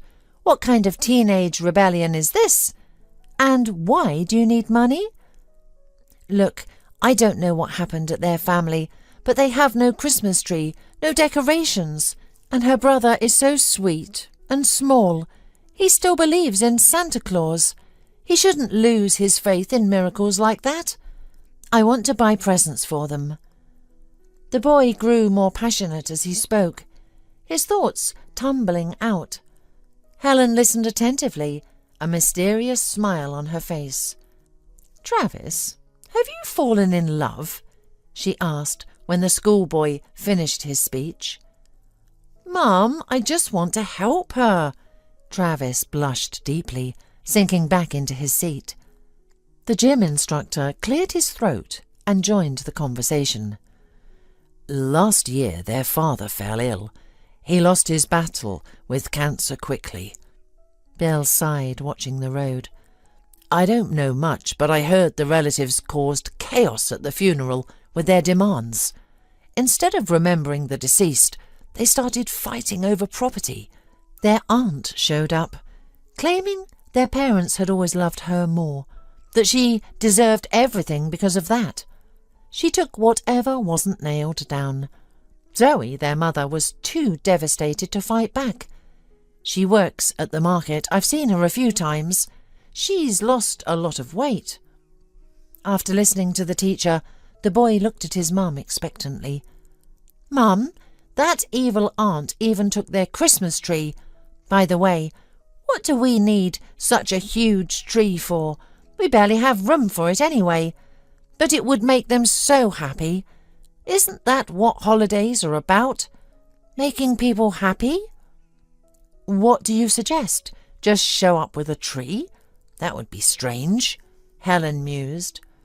"No," Travis smiled wider, sensing his mum's support. "I was thinking we could hire someone to play Santa Claus." "Why hire anyone?" Mr. Neville protested. "I've been told I make an excellent Santa Claus." Travis felt a surge of gratitude and even warmth toward Mr. Neville. "All right, let him look after my mum. He seems like a good man." "You know, I could be the snow maiden," Mum said excitedly. "And we'll make you, Travis, a reindeer," joked the gym teacher, glancing at the boy in the rear-view mirror. Travis clicked his tongue, deciding he'd think more about whether he wanted such a stepfather. Still, the mood in the car had brightened considerably. Bill Neville was even invited for tea, since he was now part of their holiday mission. From then on, Travis could hardly wait for the Christmas Eve. Mr. Neville found Zoe at the market and said about the planned surprise. He later said the woman couldn't hold back her tears when she heard their plan. School Christmas celebrations got a standing ovation, with Brenda shining especially bright. Before leaving school, Travis approached little Toto and shaking his hand asked, "What would you ask Santa Claus for?" The boy thought for a moment, then raised his innocent eyes at Travis. "I wrote him a letter. We all wrote them in class. Only I didn't send it, and I didn't let Brenda check it for mistakes, or she'd get upset." "Can you give it to me? I'll check it and send it," Travis offered.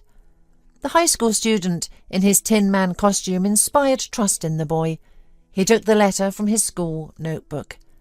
"Here." Travis tucked the paper in his pocket and patted the boy's head. "Merry Christmas and Happy New Year to you. I'll make sure your letter gets delivered. But it's our secret, okay?" The little boy beamed and nodded. And so Christmas Eve came. While the world slept, a miracle visited Johnny's flat. It didn't come through the window or down the chimney, but through a carefully opened, quietly creaking door. "Brenda!" squealed Johnny, jumping on his sister's bed. "My God, Johnny, what time is it? What are you doing up so early?" The girl startled awake. "Brenda!" The boy started bouncing on the mattress. "It's Christmas today, and a miracle has happened. You said there would be no Christmas tree, but there is. A huge one. It's full of ornaments, balls, toy animals, candy, even cars." "Are you sick or what?" the girl mumbled sadly. They had a Christmas tree, but a poor one, just a few branches Brenda had brought inside and clustered together, decorated with homemade toys. "Let's go! Get up! Come on, I'll show you!" The child hooted excitedly, grabbing his sister's limp arm and pulling her from under the blanket. "Where are you dragging me?" muttered the girl, her bare feet slapping on the cold floor. As she reached the living room, she was shocked. Her sleep-swollen eyes widened. There stood the Christmas tree, beautiful and colourful. "There are presents here," Johnny announced. He ran to the tree and touched the toys carefully, as if afraid they might disappear, then stepped back to admire it again. "I didn't open the presents. Mummy said to wait for you," the boy told her. Brenda, blinking, shifted her gaze to her mother and grandmother. They were both already dressed at this hour, dressed up even.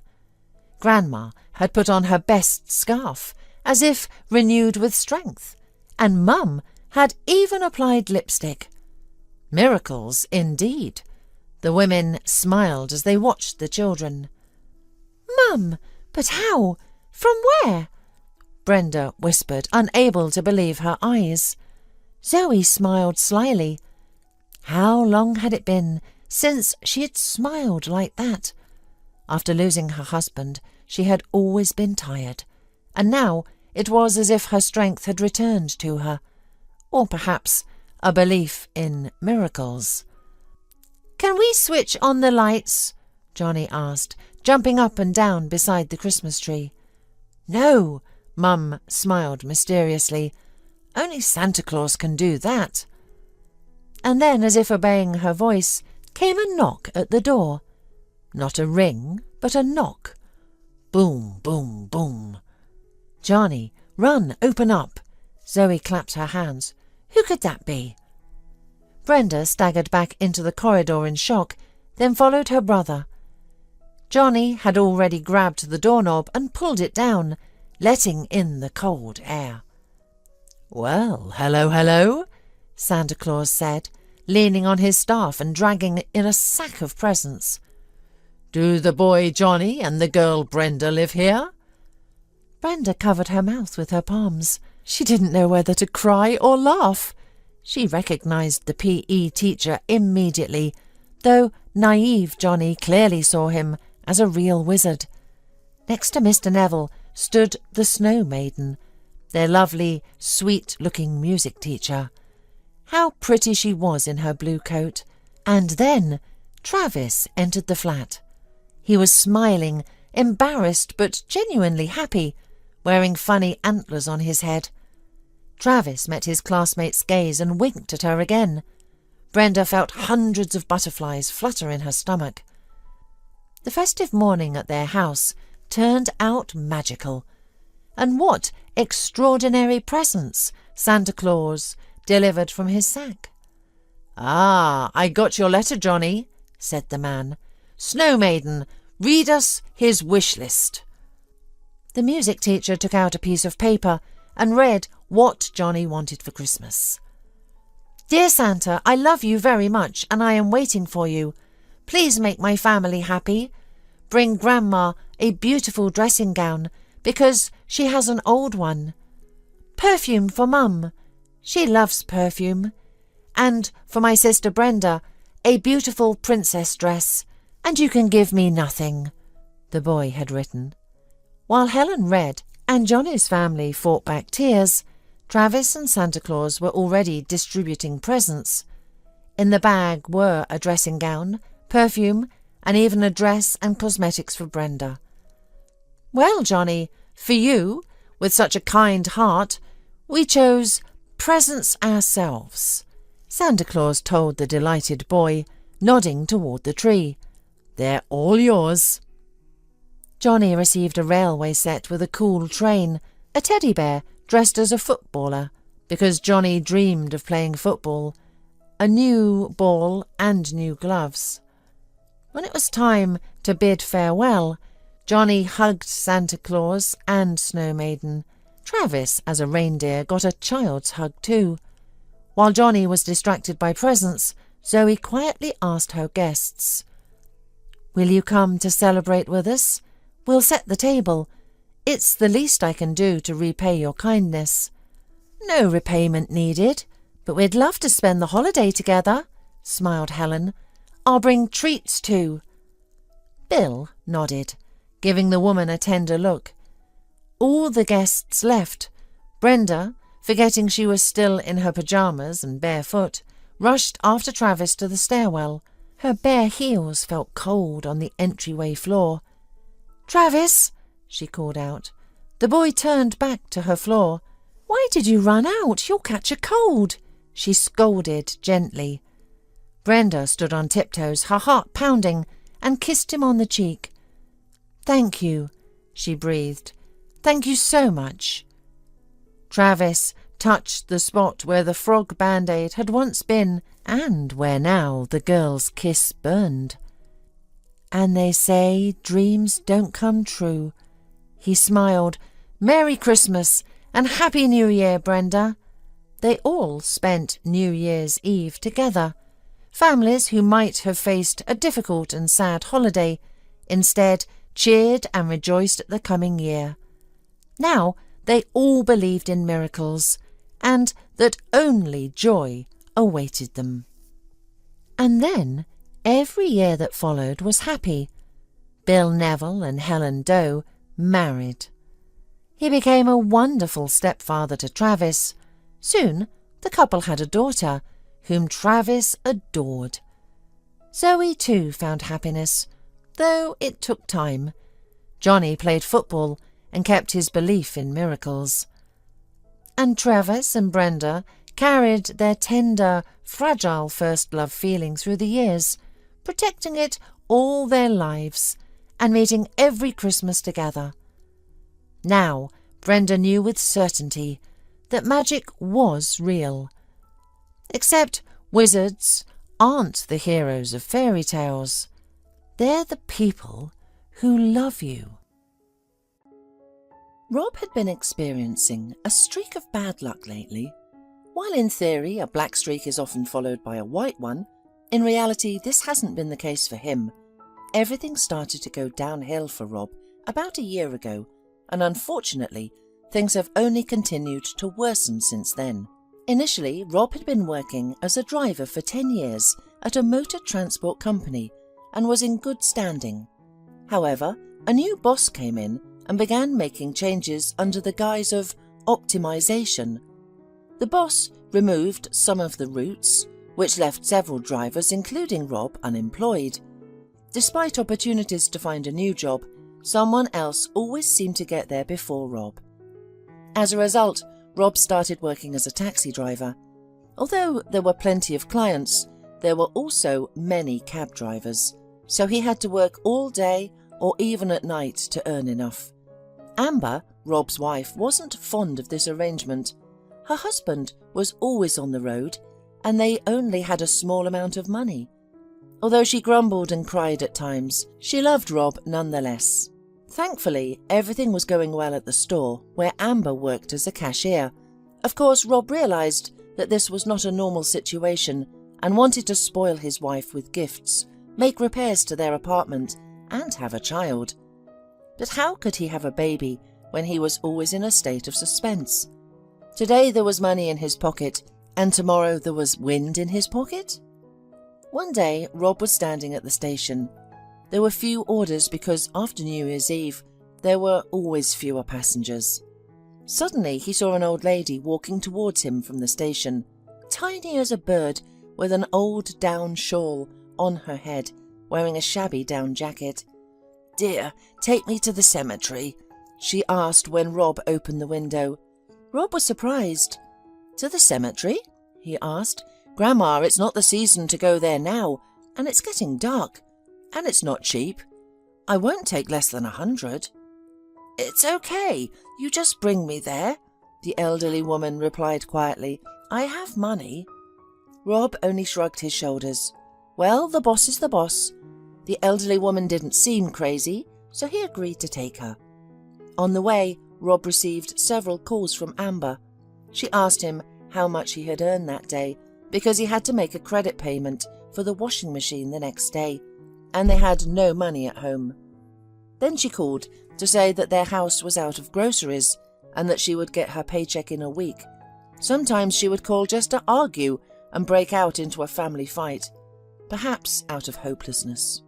Rob sluggishly excused himself, promised to bring groceries, find money for the payment, and just listen to his wife. He was so depressed, and it was awful. He was angry even at his passenger, who was sitting quietly in the back seat. The route was not close and it was already getting dark. Why did she have to go to the cemetery? He would obviously have to wait for her there, just burning gasoline. Rob stopped at the central entrance. $50, said Rob, and the elderly woman handed him two $100 bills. But it's too much, Rob muttered. Take it all. I see you're a good man and you need it more than I do, the elderly woman quietly replied. He then added more gently, All right, go and see whoever you want. I'll wait for you and take you back to town. You don't have to wait for me, the elderly woman said, shaking her head. I'll do it myself. Grandma, are you crazy? It's winter outside and the sun has already set. Are you going to spend the night here? Don't worry, they'll come for me, the passenger replied mumblingly, opening the car door. You go ahead, God bless you. Rob only raised his eyebrows in surprise. Who would come for her? And at this moment, a regular client called him, asking him to come urgently. Rob looked puzzled at the hunched figure moving away from the gate. What did he care about the old woman? Moreover, someone would come for her, as she said. Rob stuffed bills into the inside pocket of his jacket and drove away from the cemetery. For the next hour he drove his regular client around on business, and then there was another good trip. Rob's mood was visibly improving. He was going to make a lot of money today. When he was finally free, he took out the money to count it, and then he was struck by an electric shock. The bills from the old lady seemed strange to him. How did he not notice it at first? Apparently he was on edge. That's why he was distracted. Rob took a closer look and swore in fury. The old woman had deceived him. It was not real banknotes, but souvenir joke ones. The old hag. She played a trick on him, and he was worried about her and how she'd be in the cemetery on a frosty winter evening. What a fool he was. But no, he wouldn't let it go. Rob decided to go to the cemetery. Maybe the old woman was still there, though the chances were slim. But Rob was driven by rage. He wanted to find the old woman. and shake her by the scruff of the neck for her bad jokes. He was at the cemetery when it got dark. His emotions had subsided a little, and Rob only shook his head. Why had he come here? The woman had obviously already left, just as she had said. Rob was about to drive back, and then, not far behind the fence, in the light of the moon near the cross, he noticed some movement. Goosebumps involuntarily ran down his back, but most fantastic assumptions suddenly appeared in his head, and he remembered his childhood fears. What if this elderly woman was a ghost, a dead woman? After all, he had heard so many stories in his life when dead people came into contact with living people and then returned to their graveyard. Rob shook his head, as if chasing away all his fears. What did he think up? Was he, a grown man, afraid of some scary stories? Of course not. She probably just didn't know what real money looked like and got confused. Or even worse, she was crazy and had just come to sit on the graves of her relatives, and if she froze, he would unwittingly be responsible for her death because he had brought her. These arguments seemed convincing to Rob. He got out of the car and headed resolutely towards the cemetery. It was night. Silence and murky moonlight glided along the only cleared path. Rob walked, gazing into the darkness, to the place where he had seen some shadow 5 minutes ago. The man stopped in indecision. Footprints were separated from the path, buried in a deep snowdrift. Apparently, the elderly woman had passed through here. But where is she? Damn it, Rob cursed quietly. Where did she go? If I find her, I don't know what I'll do with her because of all my worries. Suddenly, the cloud that covered the edge of the moon sailed farther across the dark sky, and the cemetery was flooded with yellow light. And then Rob saw the elderly woman. She was sitting 50 meters away, covered with snow, pressed against some monument. "Hey, Mum!" Rob shouted at her. "Are you alive there?" Hearing a human voice, the elderly woman shuddered and turned around. Squinting blindly, she tried to see who was calling her, but the frost was already doing its work, and therefore her lips did not obey. Her hands and feet froze. The old woman was freezing. "Have you completely frozen to death out there?" Rob got angry and climbed into the snowdrift. The snow was more than knee-deep. Rob reached the old woman and touched her shoulder. The old woman looked at him and tried to say something, but her lips only moved soundlessly. Rob felt no anger towards the old woman for her deception. He even felt sorry for the poor woman. What could have happened to her that she decided to freeze in the cemetery? Rob examined the inscription on the monument closely. It was the burial site of a woman about 40 years old, perhaps a relative of hers, or even her daughter, Rob thought. "I'm sorry, but you're not going to the grave for nothing. You still owe me," Rob said, before picking her up and dragging her across the snowdrift to the path. The elderly woman didn't speak, but shook, and tears streamed down her face. In the car, Rob poured some hot tea from a thermos and gave her a drink himself. After about 5 minutes, the woman felt a little better. "Why did you come here?" she whispered. "I've told you not to." "Are you kidding?" Rob grinned.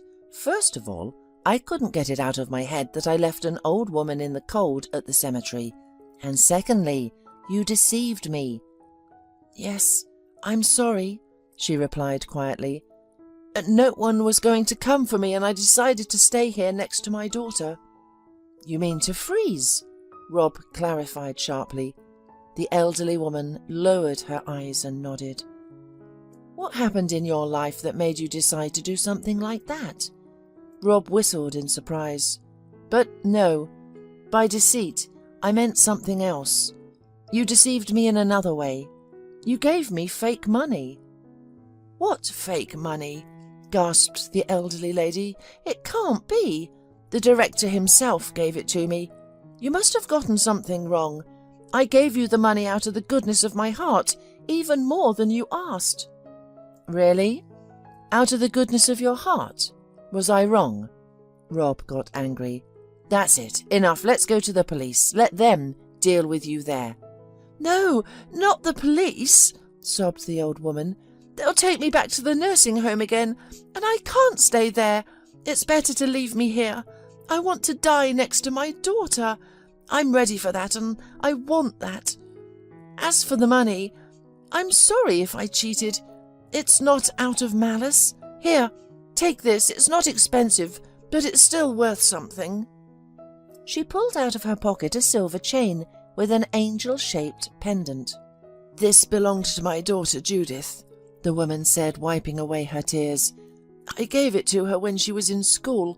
I found it after her death, and it's been with me ever since, but now I don't need it." She held out the chain, her hand trembling, tears streaming down her face. Rob felt a pang in his chest. The elderly woman didn't seem like a liar. "Put the chain back in your pocket," he said. "Let it be with you, and forget about the money. I believe you didn't mean to deceive me. Probably you yourself have been a victim of deceit. Tell me about yourself. What's your name?" "My name is Margaret Collins," the woman answered calmly, sighed, clasped the chain in her dry palm, pressing it to her chest. "After my daughter and son-in-law died, I've been living in a nursing home, but it was unbearable there, so I decided to take matters into my own hands." "Why is it unbearable in the nursing home?" Rob asked, looking thoughtfully at Mrs. Collins. Sadly shaking her head, she began to recount her story. Mrs. Collins had lived in the village her entire life. Her husband died when she was young, and she raised her daughter Judith alone. Judith was intelligent and beautiful, and graduated from the college in the city, where she met her future husband. They eventually got married, and Mrs. Collins prayed every day that happiness would not leave her daughter's house. Judith and Mark enjoyed a good life together, but one disappointment was that they were unable to have children. However, they eventually grew accustomed to the idea that they lived only for each other, and continued to love each other no matter what. As Mrs. Collins' health began to deteriorate, her daughter brought her to live with her in the city. Mrs. Collins lived with her daughter and son-in-law for 2 years, and everything was normal. However, a terrible accident occurred. Judith and Mark went on vacation, and on a serpentine road, the bus they were travelling in went down into a ravine. Many people died, including Judith and Mark. Mrs. Collins buried them herself, which was a difficult and painful experience, but she managed to hold herself together and take care of everything that needed to be done. After the funeral, Mrs. Collins was left with no strength. When a young girl appeared in the apartment, claiming to be Mark's daughter and having all the rights to the apartment, Mrs. Collins didn't argue. There was no point in arguing, as the girl really resembled her late son-in-law. It turned out that Mark had a will signed by him, and it indicated that things were not smooth between him and Mrs. Collins's daughter, and it was unclear whether Judith knew about his illegitimate daughter. Now, no one can say. Mrs. Collins decided to go to the nursing home herself, and everything worked out well for her. She called the social office, inquired about a place, and was told that there was just one vacancy. The nursing home was ordinary, but Mrs. Collins did not need luxurious apartments. She was a country woman, accustomed to living simple. Mrs. Collins would have gone to the village, but she had sold her house, and her daughter and son-in-law did not have enough money for a new car. That was why her only option was to go to the nursing house. However, soon Mrs. Collins realized that the nursing home was called a house of mercy only on paper. In reality, it was like a very ordinary prison. The residents were let out for walks strictly on schedule, fed poorly, and given only the cheapest medicines. Additionally, 75% of their pensions were taken to cover living costs. The elderly people did not ask where the money went, as they were afraid of the director, who acted like a dictator. Rumours circulated that the director used to be a chief in the prison system, and ran the nursing home like a prison. Mrs. Collins found it hard to adapt to life in the nursing home, and she regretted agreeing to go there. She wanted to transfer to another place, but it was not possible. When the director, Mr. Benneth, found out about her desire to transfer, he looked at her in a way that made the elderly woman sit down in fear. And then the director suddenly began to wonder how much money the tenants had saved from the 25% of their pension they had given him. The director expressed that it would be better to exchange everything for large bills. Since the elderly residents had nowhere to spend smaller denominations, and larger bills were safer. Consequently, they gave Mrs. Collins those fake bills, and she herself was unaware that something was amiss with the paper and blindly accepted it. And then one day Mrs. Collins felt incredibly sad and questioned why she even continued to live. She had no relatives in the world and nowhere to spend her money. The final straw was the death of her friend, with whom they shared the room. The neighbour had a hypertensive crisis, yet instead of calling an ambulance or administering medicine, the nurse simply brought her a wet towel to put on her forehead. The neighbour died the next morning. This experience led Mrs. Collins to contemplate her own life and to question why she was waiting for death in a cage. On the morning of the nursing home inspection, the elderly residents were intimidated and warned not to complain. They were all washed and redressed and allowed to watch TV in the hall. The inspectors saw clean and content elderly residents watching movies. The elderly people saw how warmly Mr. Benneth greeted the inspectors, and so they all stayed quiet and with feeling helpless. Mrs. Collins sat in the hall, staring at the front door, wishing she could escape. Where to? She didn't know. However, it was winter outside, and she didn't have any warm clothes. At that moment, a worker came into the nursing home. She took off her jacket and shawl at the entrance and went to the kitchen with the orderlies. The elderly people were left unattended for a while. Mrs. Collins seized the opportunity, grabbed the woman's clothes and ran outside. After putting on the down jacket and shawl, she ran to the nearby bus stop. The other old men watched through the window as if blessing her. At least one of them would escape. By chance, a shuttle bus pulled up right away. Mrs. Collins didn't think about where to go as long as it was far away. She had money in the secret pocket of her sweater. She paid the fare and left for the train station. Mrs. Collins didn't know whether they were looking for her or not. They probably hushed it up at once so that there would be no embarrassment in front of the inspectors. Mrs. Collins wandered around the station thinking, yes, her daughter was calling her. She got into a cab. At the cemetery, she quickly found her daughter's grave, hugged the gravestone, and sat waiting for her end. "I'm sorry, dear," Mrs. Collins said to Rob at the end of her story. "I gave you the money out of the goodness of my heart, and I didn't know that they were fake." "I've already understood," Rob replied sullenly, thinking about what he had heard. What should he do now? Of course he should go to the police, but until they sort it out, they'll send the elderly woman back to the nursing home. What if they punish her for running away? "All right, darling, forgive me if you can," Mrs. Collins said quietly. "I'll go now." "Where to?" Rob was surprised. "Back to my daughter." "Oh, don't be silly," Rob exclaimed and locked the doors. "Do you want to freeze?" "Okay, but then I'll blame myself for the death of a woman for the rest of my life. That's not fair to me. Okay, it's decided. You're coming with me." "Where to?" Mrs. Collins mumbled in fear. "To my house. You'll rest and come to your senses, and in the morning we'll decide where to complain." This decision came spontaneously, and it was the right one.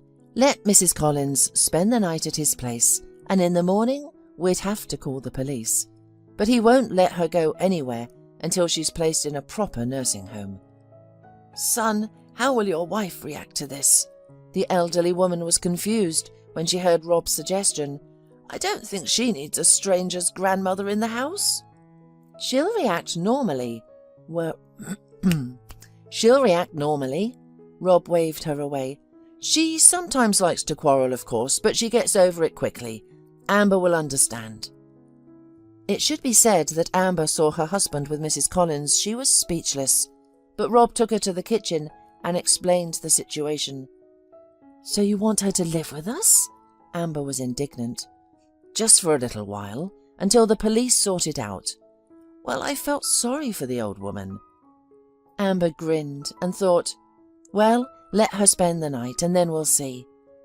Mrs. Collins was standing in the hallway, realizing that she was not welcome here either. Meanwhile, Amber looked out of the kitchen. Take off your outer clothes. Let's drink tea, she called to the elderly woman. Mrs. Collins hesitantly took off her jacket and shawl, and then Amber gasped. Mrs. Collins? Is that you? Don't you recognize me? It's Amber, Amber Gibson. Are you Helen and Ben's daughter? From our village? Well, yes, Amber nodded, and then it was Rob's turn to be speechless and not understand anything, while the women embraced. It turned out that Mrs. Collins was from the same village as his wife. The elderly woman lived next door to Amber's parents. So now the ice has finally melted in communication. Amber warmly accepted Mrs. Collins, fed her, gave her a drink, helped her bathe, and then put the elderly woman to bed in the living room. And then she called her parents in the village. When they found out what their poor neighbour had been through, they immediately asked Rob to take her to them. Even though Mrs. Collins's house had long had other owners, there were several strong empty houses in the village. The whole village would help her settle down by summer. Meanwhile, she would stay with them. No nursing homes. In the morning, Amber told the elderly woman about her parents' offer. Mrs. Collins thought about it and agreed. Rob took her to the village. But before they went to the police, where Mrs. Collins told them in detail about what was going on in the nursing home. Sometime later, a large-scale prosecutor's audit of the nursing home began. Many violations and crimes were revealed. The investigation also managed to prove that the director was involved in cheating old people. He was jailed for a decent term, and in general, the staff of the nursing home was changed. Now the elderly people lived decently there. There is no trace of their past fears. But Mrs. Collins won't go back there anyway. She's fine in her native village. And Rob's black streak was finally over. One day, he gave a ride to a man who turned out to be a big shot. Mr. Garrison liked Rob's driving and behaviour on the road, and he offered him a job as a personal driver. And the salary was 3 times more than he earned at taxi. Of course, Rob accepted that offer. Everything in his life has improved, and he and Amber are living peacefully. They are waiting for a baby. Yes, indeed, the black streak in life passes. The main thing is not to be angry at this time, at the whole world, not to harden your heart, and then fate will definitely smile on you. Voila! Exclaimed Annie, winking at the camera lens. With this makeup, you can go both to a social gala or to the funeral of your ex. Annie laughed at her own black joke, then sent an air kiss to the camera and turned it off. After that, she sighed heavily, as if carrying the entire vault of heaven on her thin shoulders, like the mythological Atlas. Although, probably, even the Titan complained less about his life than Annie at this moment. Annie picked up her phone and opened her latest video, scrolling through the comments. With each word, sentence or emoji she read or saw, her mood dropped and her eyebrows drew together at the bridge of her nose. What ungrateful people! She raged, blocking the smartphone and throwing it on the table. She leaned back in the pink chair and stared at the neon-lit ceiling. Annie Cargill, known on the World Wide Web as Annie OK, was a top beauty blogger. She had everything she had never dreamed of before: money, fame, popularity, and several 100,000 subscribers. Advertising offers poured in on her like a cornucopia, which helped her pay for such a beautiful life.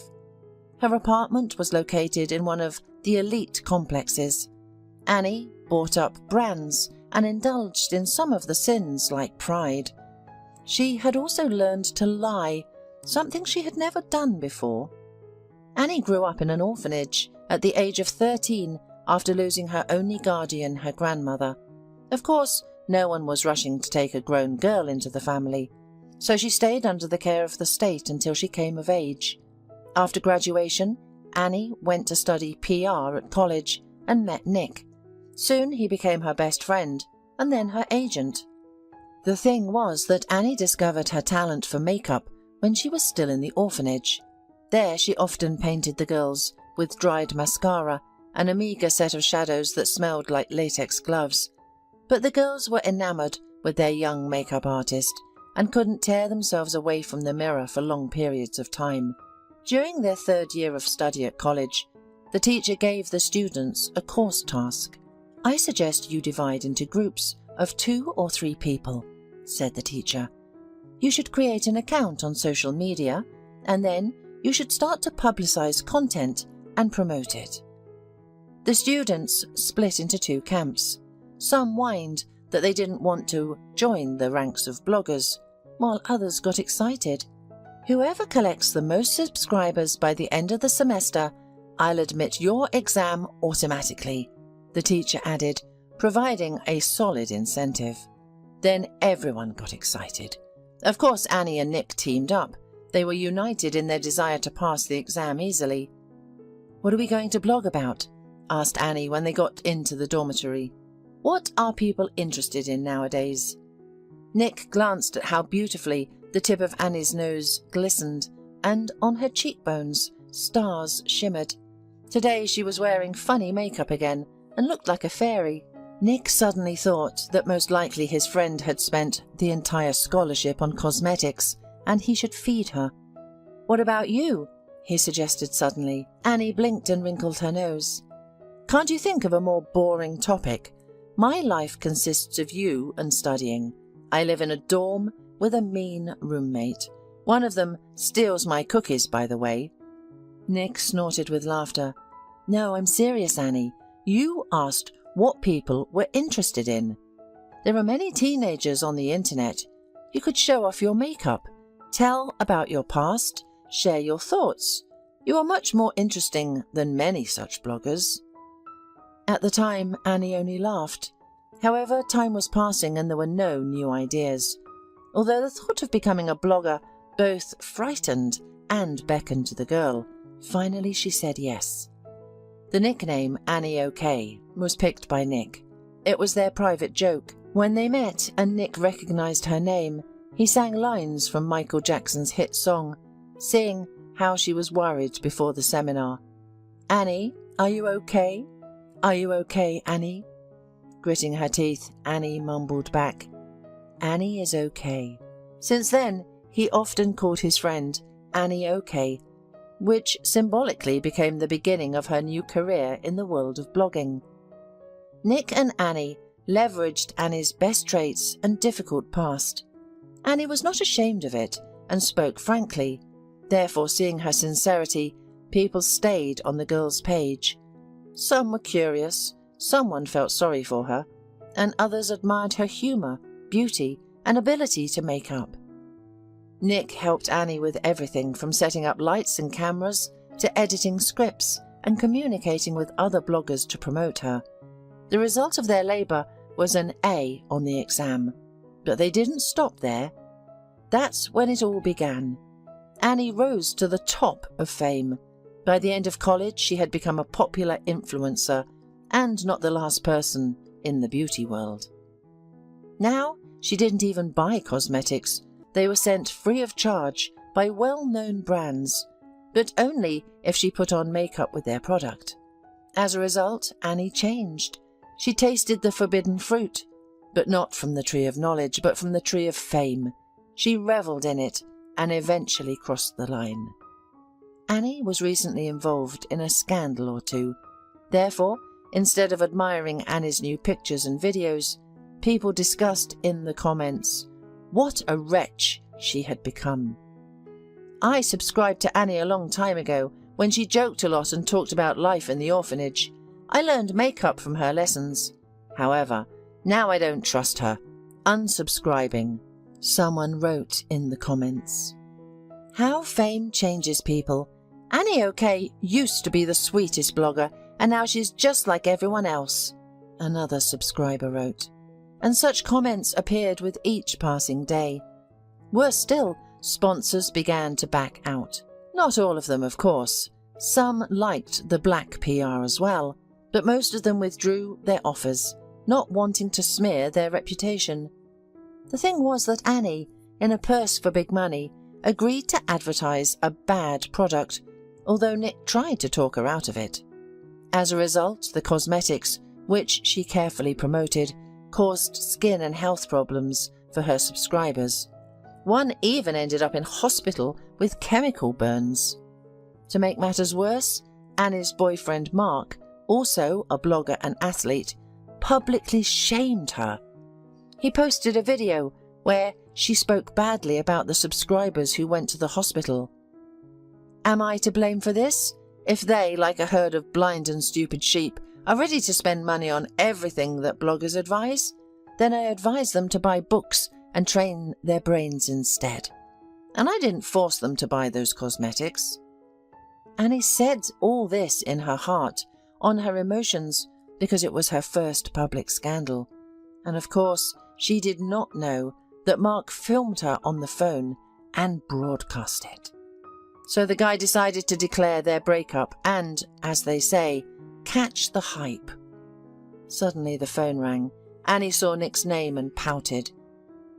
Only do not read me morals again, please. She threw instead of, hello, yes, I admit you were right. Mark used me for the sake of hype, and it was a mistake to advertise cosmetics. Are you happy now? Nick snorted, and then to Annie's surprise, calmly asked, Annie, are you okay? Annie blinked and then sobbed. Annie is not okay at all. The girl was relieved by this short dialogue. It was as if she could briefly go back to a past where she wasn't such an evil idiot. Annie, I figured out how to whitewash your reputation, she informed her friend and agent. Annie sniffed and perked her ears. I'm all ears. There is an annual charity event at the Children's Hospital, and you have been invited to attend as an animator. Hospital? The blogger gasped. But there are sick people there. Well, that's the point of the existence of the hospitals, replied Nick sarcastically. Gather people in wards and then treating them. No, you don't get it, Annie said, wrinkling her nose in distaste as she looked at her manicure. I don't want to get any illness or rashes.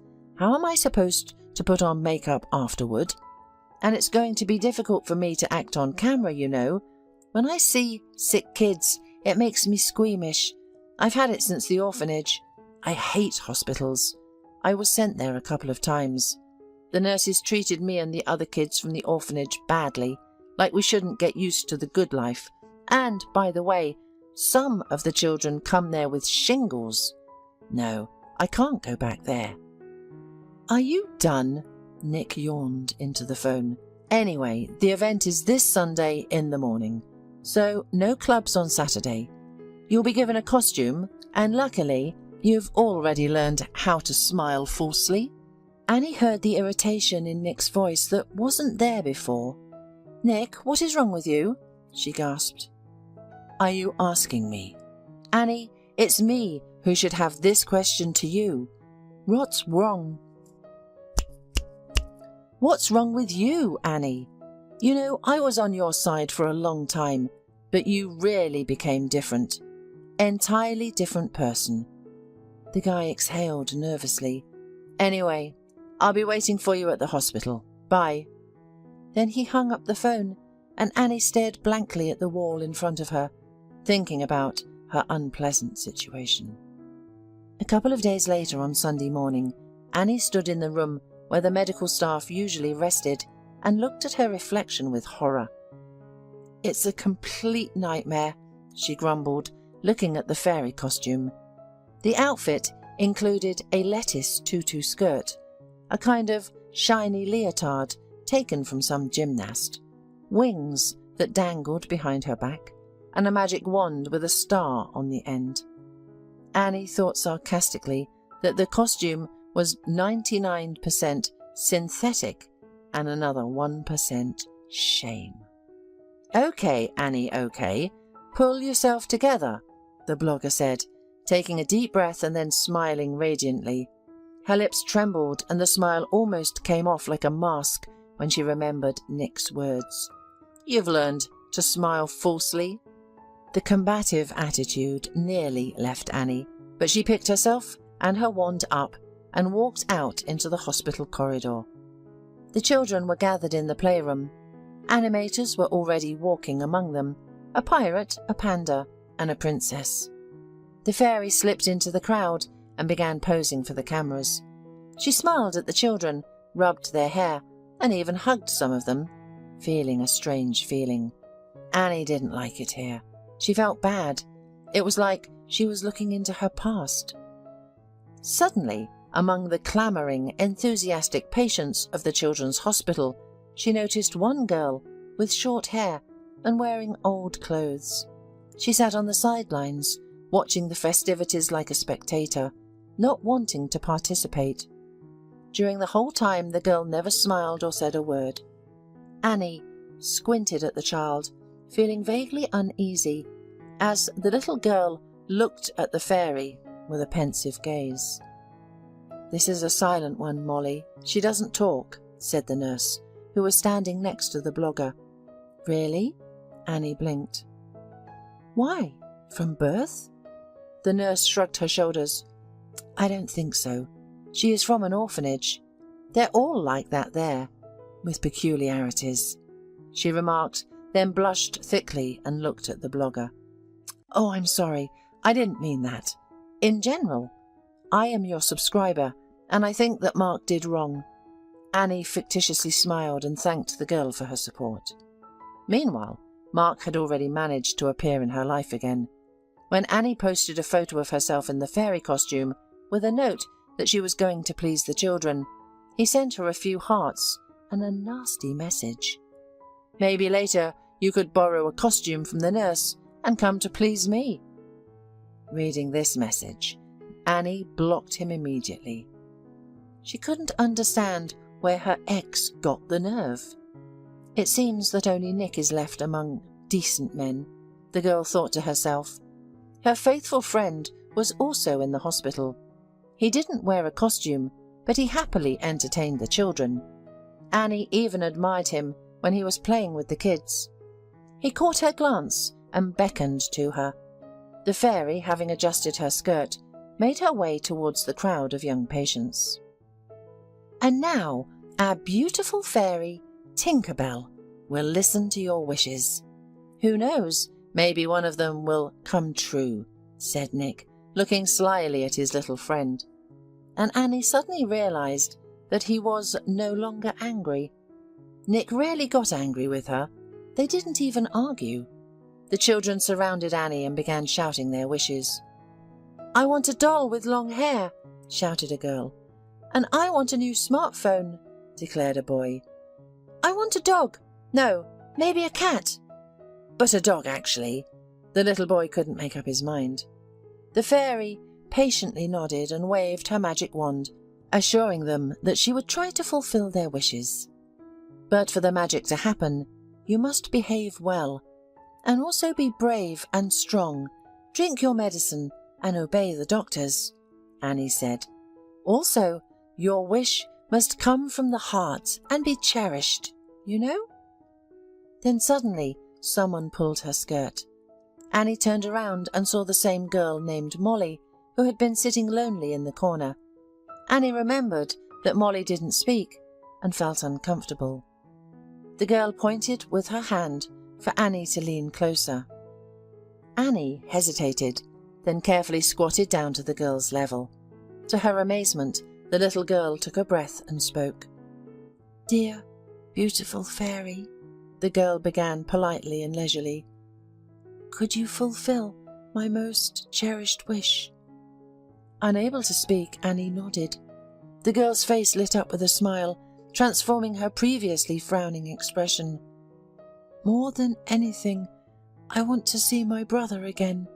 He promised to come back to me when winter came, but he never came."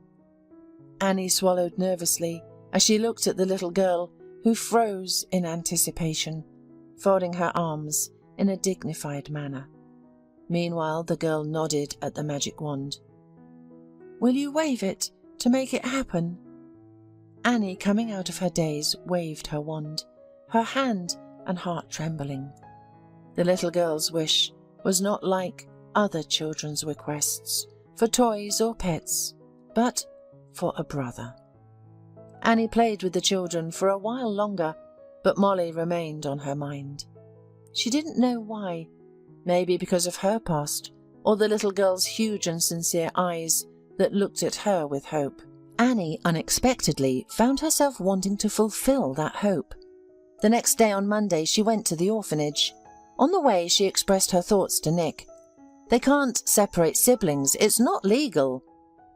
Maybe she just considered someone her brother, suggested Nick, sitting behind the wheel. Annie, overcome with excitement, began to gnaw on her thumbnail. Nick glanced at her and grinned. "Old habits die hard."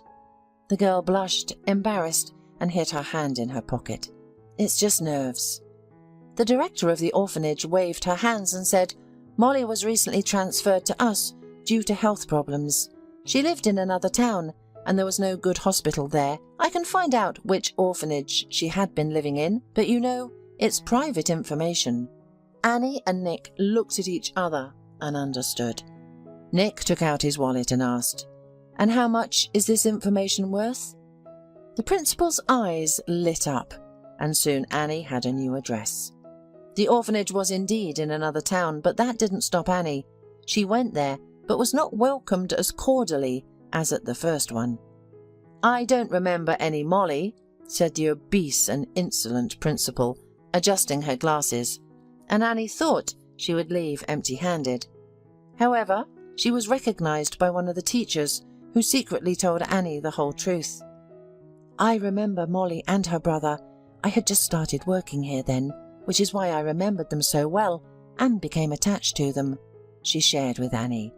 Molly and Paul Bogolyubov were sent to the orphanage when they were taken away from their alcoholic mother and her boyfriend. Molly didn't talk to anyone except her brother. "Why?" asked Annie, with growing tenderness for this little girl every second. "She didn't trust adults and didn't want to communicate with anyone," answered the teacher. "The psychologist who talked to them said that her mother always scolded the girl, and if she cried, she would yell at her to shut up and beat her, so the girl withdrew into herself. Only her brother defended her." "But how come they were separated, especially if the little girl was so attached to her brother?" exclaimed Annie. The teacher looked over her shoulder, making sure no one was around. Despite the fact that it was forbidden to separate the children, Paul was quickly placed in a family. He was a very handsome boy, smart and an athlete. Such children are dreamed of. Molly was often sick and they didn't want to take her. Who needs a mute and sickly child? She was younger than Paul, and her mother, when she was carrying the girl, drank and even took something forbidden.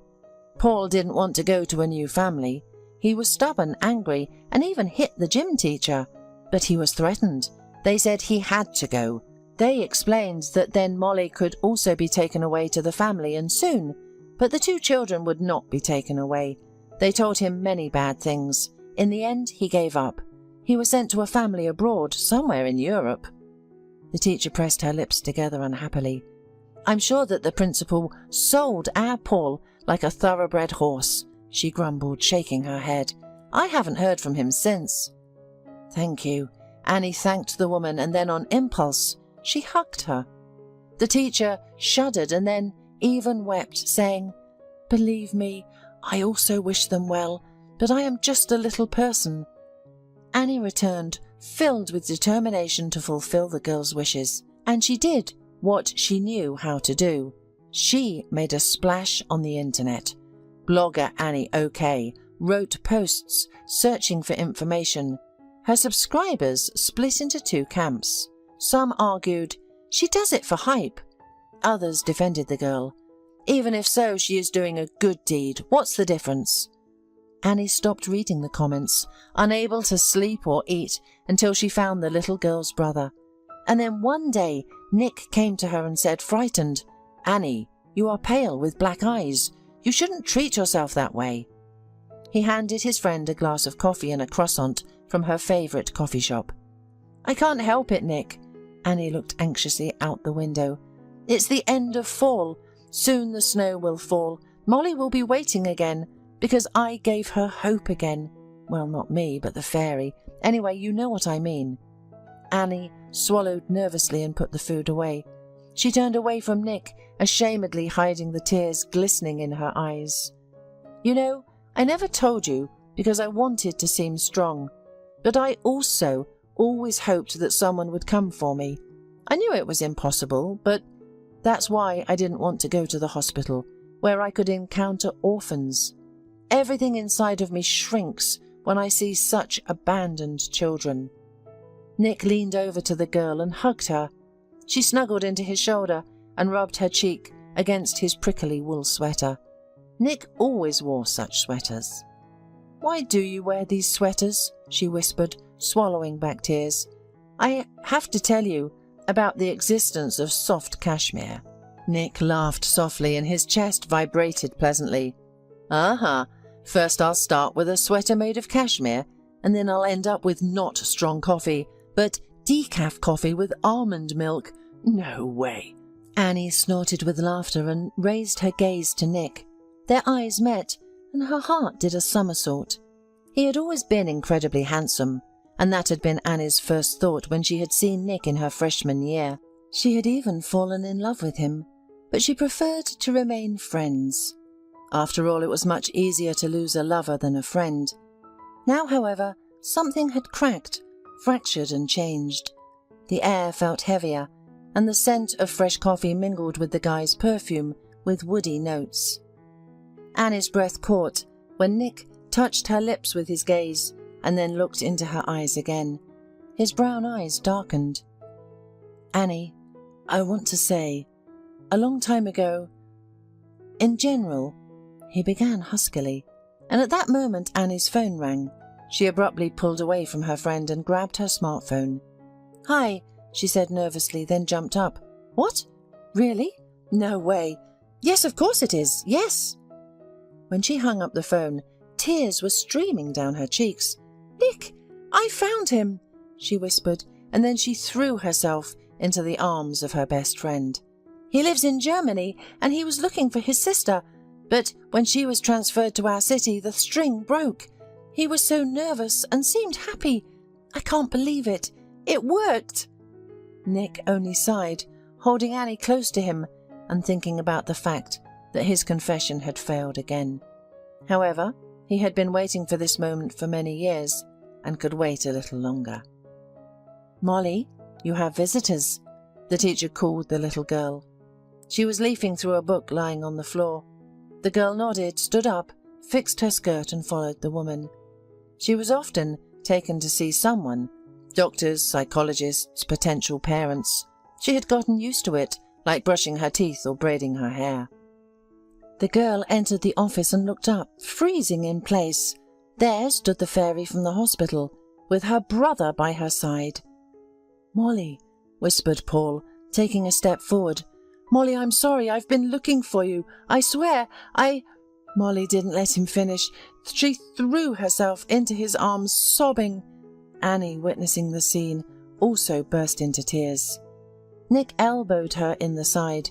"Miss Blogger, why aren't you filming the finale of this story? The likes would have been in the millions," he kidded his friend. "You know, I forgot my phone at home when I rushed to the airport to pick up Paul," admitted Annie, wiping her tears. "And I don't care about that. I want to live this moment entirely. I don't want to share it with anyone." "Then I'm leaving?" Nick snorted offensively. Annie laughed and took his hand. "I don't want to share this moment with anyone but the closest person to me," Annie said, hiding her gaze under her wet lashes. Nick intertwined their fingers. Annie looked at the brother and sister again, knowing that they had found each other and wouldn't lose each other now. Nick was of age and was going to take custody of his sister. At that moment, Annie remembered what real, sincere happiness was, and she was no longer going to trade it for the false glitter of the virtual world. She turned to the window. The first snow started falling. The rainy day was coming to an end, and Erica, a young female cab driver, was driving to her last order. She was already tired, her back ached, and her eyes hurt from the constant strain. But Erica was not discouraged, because her earnings for the day were decent. However, she still felt nervous, as she had dealt with a variety of passengers throughout the day, including 3 late passengers to the train station, drunken men from the bar who sang songs in the cab, mothers with small children, and teenagers in love. Now, Erica was on her way to pick up an elderly woman to take her to the specified address. When the woman arrived at the place, she saw an old, shabby house in front of her. Although it was once a beautiful building, the paint had peeled off, and the shutters on the windows were skewed and rusted. The area around the house was also overgrown with weeds and wild grapes, indicating that no one had taken care of it for a long time. As time passed, no one came out of the house. Erica began to worry, as no one would pay for a false call, and a lot of gasoline was spent to get to the outskirts of the city. She honked a couple of times and began to drum nervously on the steering wheel with her fingers. Finally, the door creaked open, and an old woman came out on the threshold. She was gaunt and wrinkled, and looked no less than 80 years old. She was dressed poorly, with an old, shabby coat, out of season, and a thin shawl. The elderly woman dragged behind her a rather bulky suitcase. Erica immediately jumped out of the cabin and helped the woman load the suitcase into the trunk. "I'm so embarrassed in front of you," the elderly woman apologized. "Please forgive me for making you wait. I was working, so I didn't keep track of the time." Erica smiled encouragingly and said, "It's nothing, don't worry. Everything is all right. Sit down, buckle up and let's go. So now I'll lay out the route on the navigator on the bypass. Perhaps we'll skip all the traffic jams, so it will be faster." Suddenly, the old lady asked, "Sweetheart, can I ask you to go through the city, through the centre? I've been a recluse for many years. My health doesn't allow me to go far from home, and I'd like to see what our city has become. I'll pay extra if you need it. By the way, my name is Mrs. Mans, and yours?" "I'm Erica," the girl replied. "Nice to meet you. No problem. As you say, I'll take you through the centre at a leisurely pace. That's not difficult for me." So they started on their way. Mrs. Mans admired the beauty outside and reminisced about the past. "Oh, look at the modern buildings," she exclaimed. "There used to be a dress shop here, I remember, and now they have built a restaurant. What is this huge miracle, flashing lights like a Christmas tree? How many floors are there? I can't even count." "This is a new shopping centre where you can buy anything you want. There is a movie theatre, and there is a cafe, and there are a lot of children's attractions," Erica informed her. The elderly woman continued to recall, "When we were young, my husband and I liked to take evening walks along the streets, through this park. Young people always gathered near the main square and made dates with each other. There was also a summer dance floor there. Ah, those were the days. I worked in the court as a secretary, and Bill was a teacher. He taught math at school. My husband's hands were golden. He built our house himself, and we did everything together. We didn't have children for a long time. God didn't give them to us, and then Cindy was born. How happy we were. Words can't describe. I never imagined that I would be alone in my old age. The elderly lady sighed, and Erica cautiously clarified, "So, what about your daughter? Where is she now?" Mrs. Mans wiped away a tear and said, "Oh, it's a long story, Erica. She had an unhappy love affair and disappeared. She renounced us and quarrelled with her father. We never saw each other again." "Oh, my goodness, look, what a beautiful church." Saying this, the elderly woman turned to Erica and asked, "And you, my dear?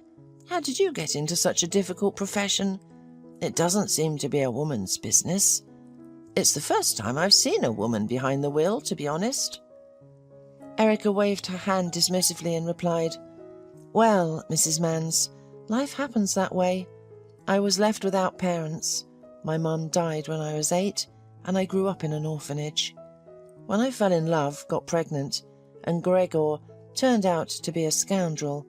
He left me as soon as he found me, afraid of taking responsibility, so I was left pregnant and alone. As for cars, I've loved them since I was a kid, so I learned to drive. I enjoy it, and they pay me good money." Mrs. Mans shook her head sympathetically and said, "So you're not just a female taxi driver, but also a pregnant taxi driver. Poor you, my sorrowful one.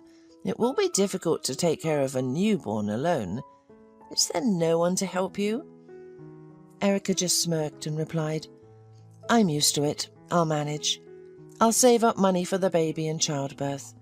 Besides, my profession will always provide for me." As they arrived at their destination, a grey public building with a high fence, Erica read the name on the gate and gasped. It was a nursing home. She felt unbearably sorry for the poor elderly lady who was forced by loneliness and illness to move there. Erica turned off the car and helped Mrs. Mans out. Then Erica took out her suitcase and brought it to the gate. The elderly woman lowered her head and said, "All right, Erica, this is my final stop. I'm here forever. The only good thing is that I won't be here long because I'm so sick. Goodbye, my dear. Take care of yourself and your baby, and never push him away from you, no matter what happens, so as not to be like me, unneeded by anyone." The girl's heart snapped, and tears came to her eyes. She hugged the old woman and whispered, "Mrs. Mans, can I visit you?"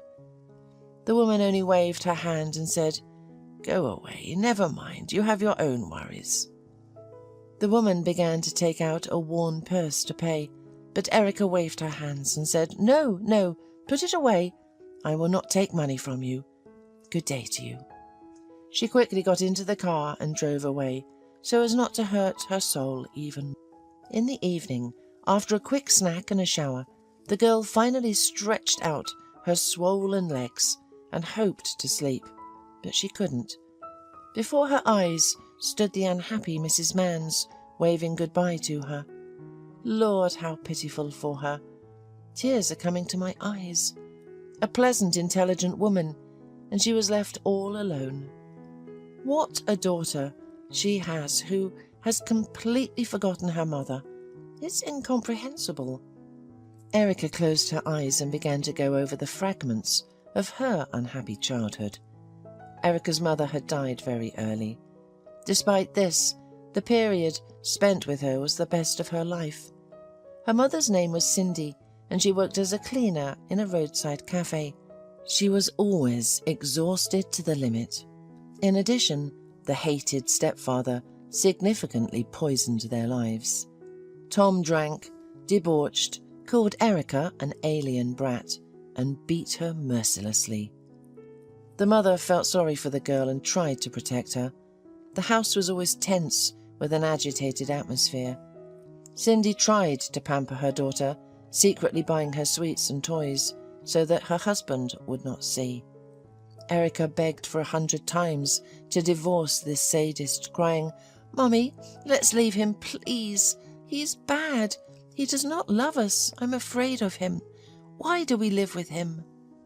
The tormented woman only cried quietly and stroked the head of her child. "I know, my daughter, that Tom is not good, but we have nowhere to go. This is his home.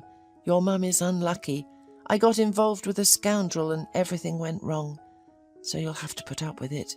We can't go nowhere." And then her mum died unexpectedly from a heart attack while at work. Her stepfather buried her, but his little stepdaughter was like a thorn in his side. The girl tried to stay out of his sight and would sometimes quietly hide under the bed to avoid being noticed by the drunken stepfather. Her life became unbearable as he continuously oppressed and abused her, calling her a sponger and a freeloader. Normal sleep and studying were out of the question. She often sought refuge with the neighbours from the tyrant until they finally called the guardianship service. Erica was immediately taken to an orphanage, and her stepfather was glad to be rid of her. In the orphanage, Erica had to fight to stand up for herself and was punished repeatedly for that. Over the years, she became a tough girl who loved cars and would confidently race on an old moped that the janitor, Mr. Collins, sometimes allowed her to use. The boys respected her, considered her a good friend, and taught her how to understand spare parts and rebuild the engine.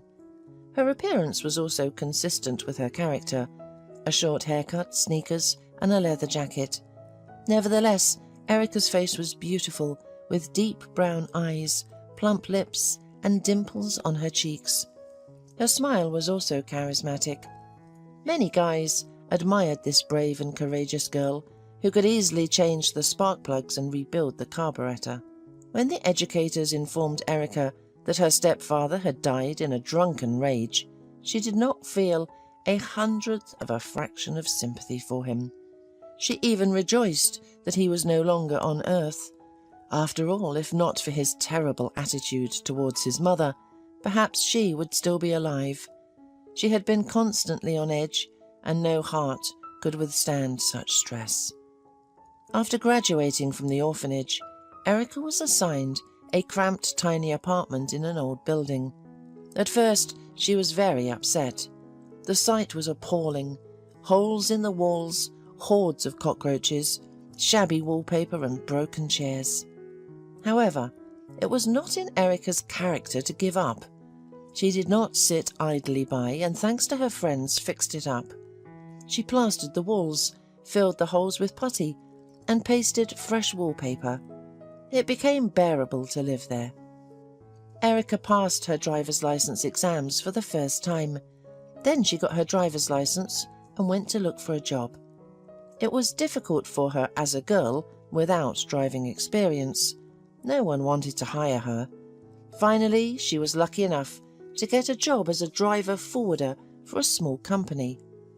The woman owner cheerfully winked at her and said, "There is no such thing on earth that women can't handle." Erica turned out to be an excellent driver and always kept the car in good working order. Customers were satisfied, but the salary was not enough. Therefore, Erica decided to try herself as a cab driver. Among the driving community, there was a rumour that cab drivers earn good money and tips, but it is also hard work that not everyone can handle. At first, Mr. Robbins, the owner of the taxi park, laughed at the stubby, daring girl with a short haircut. Then he said, "Now, I'll give you a little exam. If you pass, I'll take you on, and if not, don't be sorry." He made an improvised obstacle course for her with other cab drivers. They laid out old tyres on the road in the form of a snake and opened a narrow garage. The satisfied owner commanded, "There, 3 laps on this route, then turn around and drive backward into the garage. You've got 5 minutes to do it all. Keep in mind the transmission is manual. Your time is up." Half of the taxi park gathered around to watch this spectacle. Every second driver thought to himself, "Yes, I would hardly cope. The path is too cool, and it's difficult to go into the garage without proper skill. There are only a couple of centimetres on the sides." However, Erica surprised them all by passing the exam with flying colours. The cab drivers thought that the girl would be confused and unable to pass the test, but that was not the case.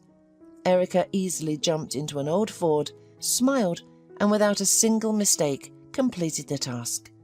She impressed all the men. Even Mr. Robbins opened his mouth and scratched the back of his head. "Yes, well done. A deal is a deal. I'll hire you. But beware, there are few new cars. As a trainee, I'll assign you a fairly old one, and you can drive it as you wish. But you'll be responsible for any repairs. My drivers get under the hood by themselves. There's a car mechanic on duty, but he can't cover all of them. All right, I'll see you at 8 for your shift on Monday. But I don't think you'll last long. We've never had women here before." At first, the men coaxed the dispatcher, and Erica was given the most problematic orders, such as transportation of drunken people or nervous hysterical ladies with whom it was impossible to negotiate. Or, for example, she could be sent to the suburbs at night. Everyone was waiting for this stubborn girl to give up, break down, and leave the cab service. But all in vain. Erica did not complain about anything. Moreover, it was obvious that this work was her pleasure. The old car often failed, but the breakdowns did not stop Erica. She always rolled up her sleeves like a man and dug under the hood, often staying at work much longer than she should. As a result, she gained the respect of her colleagues, and they tried to help to support her. And if they made jokes, it was in a kind way, more for laughs, without any malicious intent. So the girl worked as a cab driver for 3 years without tiring.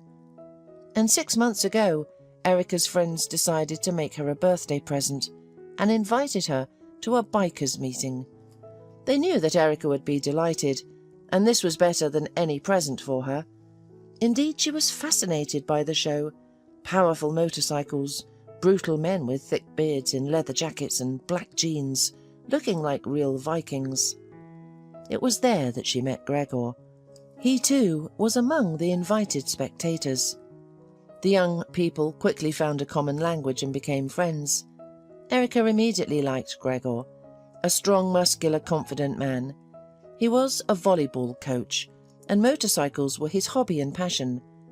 Gregor almost immediately liked the girl, especially when she dashingly made a couple of laps on the bike. Young people began to meet, and romance erupted, stormy and passionate.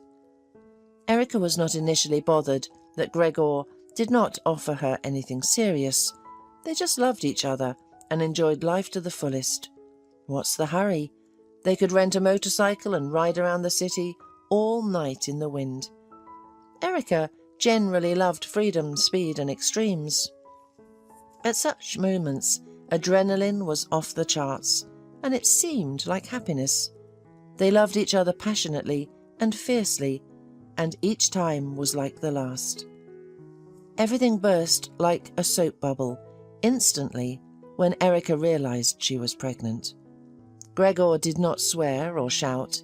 He just shamefully disappeared from the horizon, did not pick up the phone, and pretended not to know her when they met. Not only that, he immediately found a replacement for Erica, a rich girl. Erica saw with her own eyes how her ex-lover was kissing another woman in front of everyone, and it became clear to her that everything was over between them. Erica was so bitter, hurt and scared that she even considered doing something rash at first. She recalled her joyless childhood and how her mother could not manage alone. She realized that she had nowhere to turn for help as well. So why start down this path? To condemn the child to a life of agony? Erica even went to the clinic and signed up for the termination, but the day before, an incredible event forced her to radically change her mind. Erica was giving a ride to a passenger. Judging by her colourful scarf and long dress, she was a gypsy. As the woman was getting out of the car, she touched Erica's palm and said, looking intently into her eyes, "Everything will be all right, my dear. Don't be sad. A son will be born, and then a daughter. You won't have to wait long. Your happiness is already on your doorstep." The woman left the car, and Erica kept sitting there, frozen as if she were a statue. It cannot be said that the girl unconditionally believed the gypsy. She was not of that character, but nevertheless she did not go to the clinic and kept the child. She firmly decided that she would raise him herself, without any scoundrels like Gregor, or even worse, nasty stepfathers. After she made the decision, it became much easier for her. She had a goal to earn as much as possible so that it would be enough for the first time to sit with the child until he went to daycare. So she worked hard and did not spare herself. She had no toxicosis at all, but her back often ached and her legs swelled a little from sitting for long periods of time. Mrs. Mans was also on her mind, and one day Erica thought, "I should visit her. It won't cost me anything, and it will be nice for the elderly woman. She must be sad and lonely there." Erica understood better than anyone how bad it was in such places, even if they fed and clothed her. The next day she took an hour out of her schedule, bought a nice bouquet of flowers and some fruit, and went to see the old woman. Mrs. Mans was so happy to see her that she burst into tears. She hugged the girl as if she were her own granddaughter and said, "Thank you, Erica. You have a kind heart. You didn't forget the old woman. It's so sad here. Everything's so strange. At home the walls healed me, but here it's a pity I have no health left at all. I can't eat properly. My hands are shaking. I spill everything on myself." They chatted a little and Erica went back to work, but the happy Mrs. Mans did not let go of the bouquet of flowers until nightfall, sitting dreamily by the window. From that day on, Erica visited Mrs. Mans almost every day for a little while, and on weekends she could stay with her for half a day. The girl noticed that it was cold in the ward and brought warm woolen socks and a shawl to Mrs. Mans. The elderly woman was touched by such care and began to call Erica her granddaughter. Every day they grew closer to each other. They would sit in the park of the boarding house for a long time and talk to each other. They often crumbled a loaf and fed the pigeons, who enjoyed their treats. One day Erica asked the old woman for advice on caring for the baby, and Mrs. Mans shared her wisdom and personal life details. "I look at you, Erica. You look so much like Cindy, my daughter. I loved her so much. Who would have thought it would turn out like this? She was smart, she studied well, and we had such high hopes for her with my husband. Where did that ugly foreigner come from? Arthur, damn him, he made my girl's head spin, and just imagine, he was married. Cindy couldn't resist, she went on a wild spree. Soon, as if by bad luck, she got pregnant. When my husband found out, it was such a scandal. He said she disgraced our family and brought shame upon us. That scoundrel denied everything and almost immediately disappeared. He said, 'I don't know anything. It's not my child. Who knows from whom your daughter got pregnant?' Cindy was mortally offended by us for going to him to find out the truth, and she left after him. That's the whole story. I haven't heard a word from her any more. Where is she? How does she live? I don't know anything. 100 times we regretted scolding her. We should have accepted her. We could have raised a grandson together and forgotten everything in time. She's not the first and she's not the last. So don't even think about regretting the baby. Love him, raise him, and the most important thing is that you're together. When he grows up, there will be someone to give you a glass of water in your old age." 3 months had flown by. It was the day off, and Erica had been in the kitchen since the morning. Though she didn't know how to cook, Erica tried to make sure the cutlets wouldn't burn. She wanted to treat Mrs. Mans to something homemade. Suddenly the phone rang. "Erica Clark? It's from the nursing home. Mrs. Mans gave us your number yesterday. She suddenly felt bad and unfortunately died during the night. Please accept our condolences. Who will take care of the funeral? Does she have at least distant relatives?" Erica silently hung up the phone, unable to answer. She sobbed and felt terrible, as if she had really lost her grandmother. Without hesitation, she spent the money she had so scrupulously saved for the birth to take the old woman on her last journey, as befitted. Her conscience was clear. Erica was especially touched by the dried flowers from her bouquet, lovingly placed between the pages of Mrs. Mans' prayer book, which was given to her by the nurse. To avoid being so dreary, Erica went to work, taxiing day and night, until Mr. Robbins literally chased her to maternity leave. "Erica Clark, are you completely out of your mind? Or maybe you've decided to give birth right at the workplace? Stop it and go on maternity leave for good, or we'll have to deliver the baby. Don't worry, we'll always find a place for you when the baby grows up. We need people like you." So Erica had to go on maternity leave. The very next day, a notary, a middle-aged man with a folder in his hands, suddenly came to her home. What he told the woman shocked her. It turned out that Mrs. Mans had left a will and signed over her house to Erica. Along with the will, he gave her a letter. "I've been instructed to hand this to you personally. Here are the keys and documents. Now you are the rightful owner of the house. Congratulations. Excuse me, I have to go. I have a lot to do. Goodbye." The bewildered Erica sat down in an armchair, opened the letter with shaky hands and began to read it. "Dear Erica, it so happens that you have recently become the closest and dearest person to me.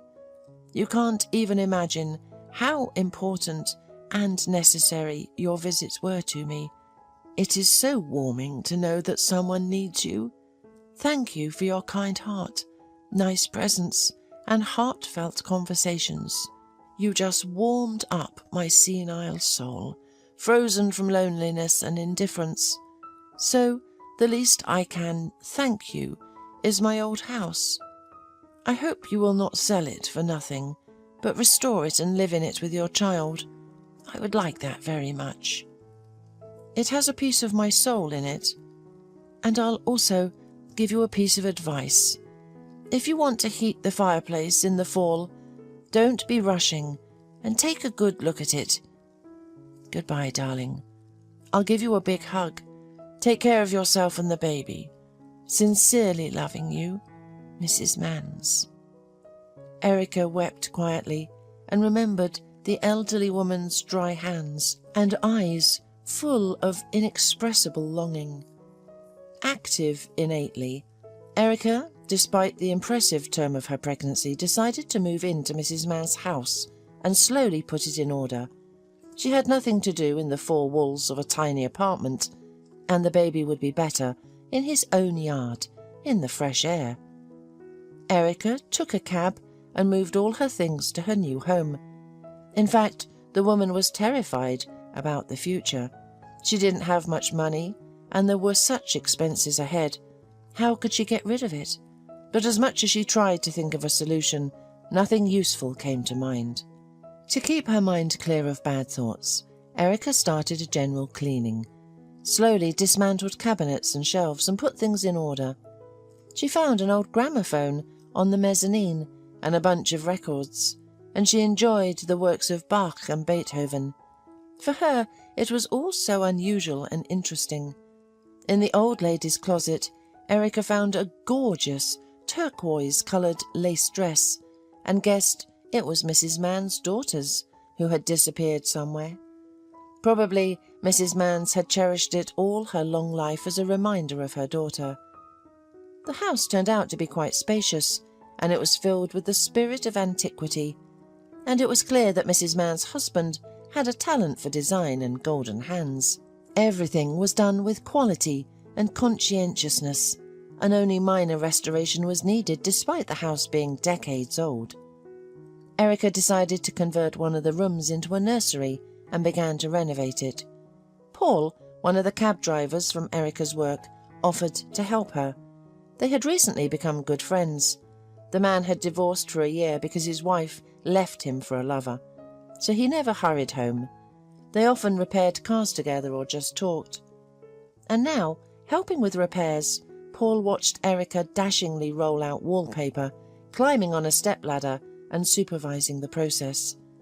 She was so funny, wearing a kerchief and a striped blouse.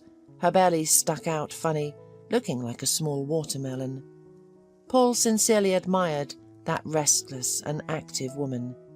Erica, I'm amazed at you. Where do you get all this energy? My ex-wife used to get tired just doing the dishes. But you're like an airplane, running around the house, repairing. And you're pregnant. Good for you.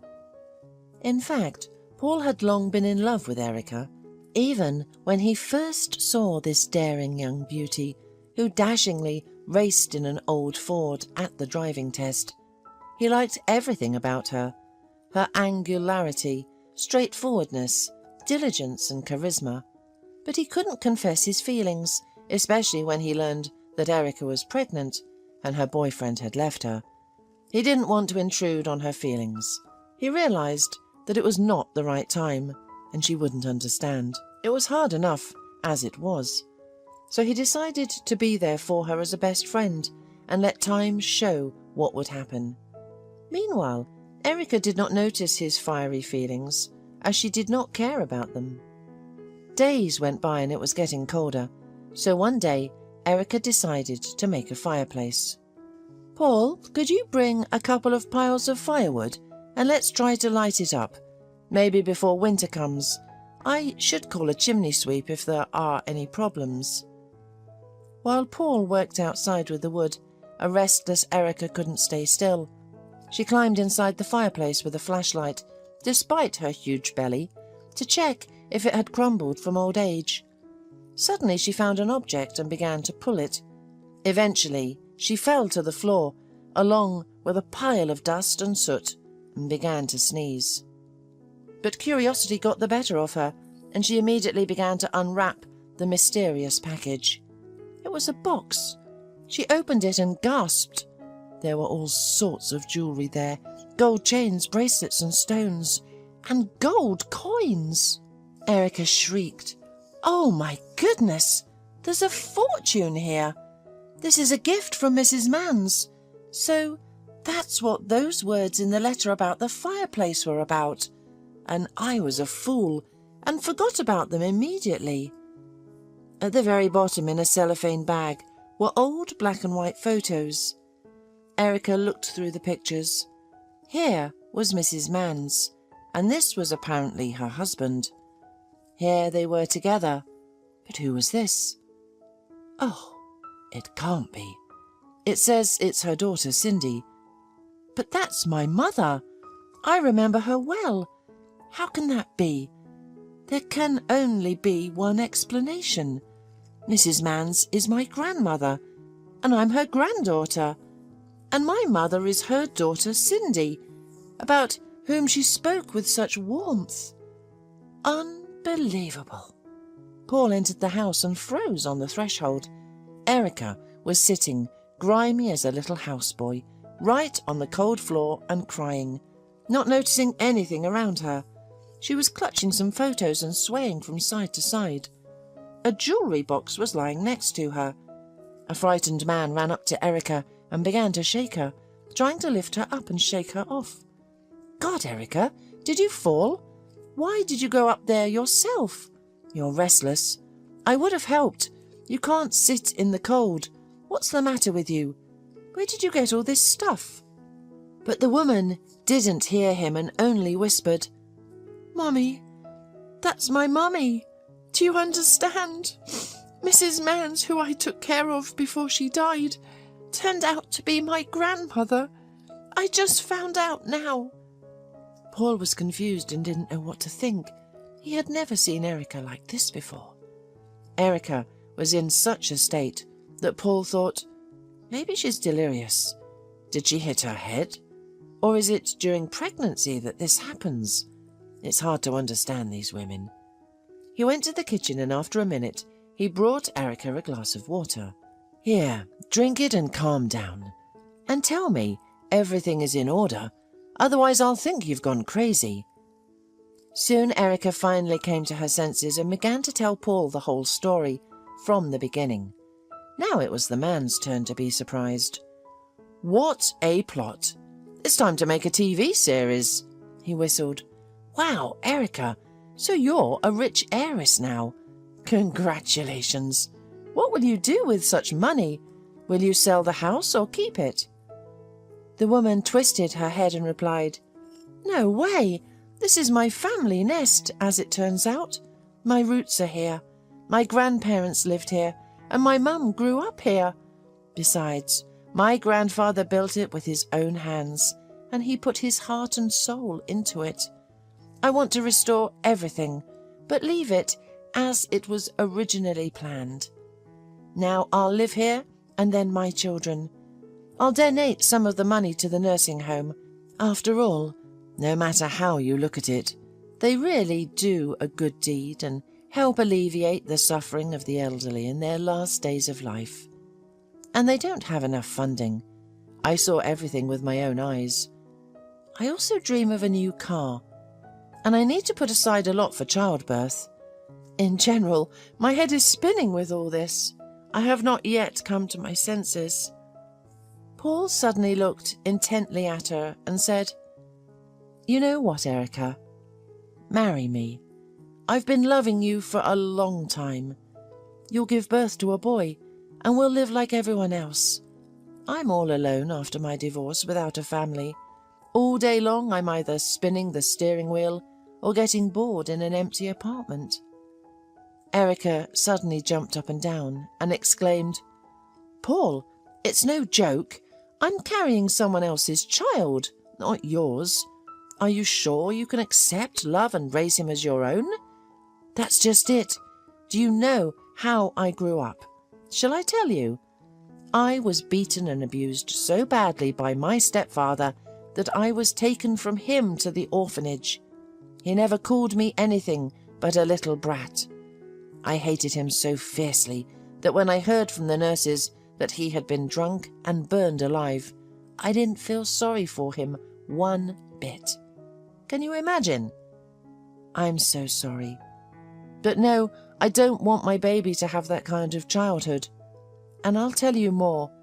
I'm not my mum, and I'll smack anyone who hurts my child. And that's the end of it. I have to live alone for the rest of my life. And let's end this conversation. Or do you want to propose to me out of the blue because of money? I do not understand. What's the catch? Paul was deeply offended and turned pale. He stammered, Why do you judge everyone by one person? You shouldn't do that. Can't you see how hard I'm trying to make you notice that I love you? What does your money have to do with me and my feelings? What the hell are you talking about? Just say so if you don't like me. You've turned me into a sadist and a greedy demon. You can live like you want, with your obnoxious temper, as you wish.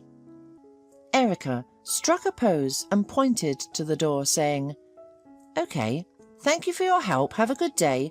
I won't keep you any longer. Paul bulged his eyes and also shouted, Have a nice day. And so they parted, shattered to pieces, when only an hour ago they were peacefully gluing wallpaper. Erica fell tiredly onto the sofa. She was angry. Well, let him roll. We'll live on our own, won't we, Sonny? We don't need anyone. These men are nothing but trouble. She stroked her stomach and felt better. The unbearable longing receded, and Erica went through the pictures she had found inside the fireplace. Her mother was so young and happy in the pictures. "Mummy, how could it be? You had such great parents. Why did you break up with them forever?" "Yeah, the grandfather looks like a strict and serious man. It's clear that there was no fun with him." Erica clutched these pictures as the most precious thing she had, and in fact they were pieces of her family's history. A couple of days later, Erica actively began to fulfill her wishes and sincerely thanked her grandmother for her generous gift. She transferred a decent sum to the account of the nursing home and bought a new car. She hired specialists, and they started restoring and repairing the house according to her personal sketches. But the closer her due date approached, the harder it became for her to focus. Erica became clumsy, and it was harder and harder for her to get up in the morning. And most importantly, no matter what she was doing, her thoughts still returned to Paul. She had already regretted many times that she had treated him so harshly, insulted him, and offended him for no reason. Because in reality, he had helped her so much. And if you put your hand on your heart, she really liked him, in the depths of her heart. Her sadistic stepfather and Gregor's despicable act had completely discouraged her from letting any man into her soul.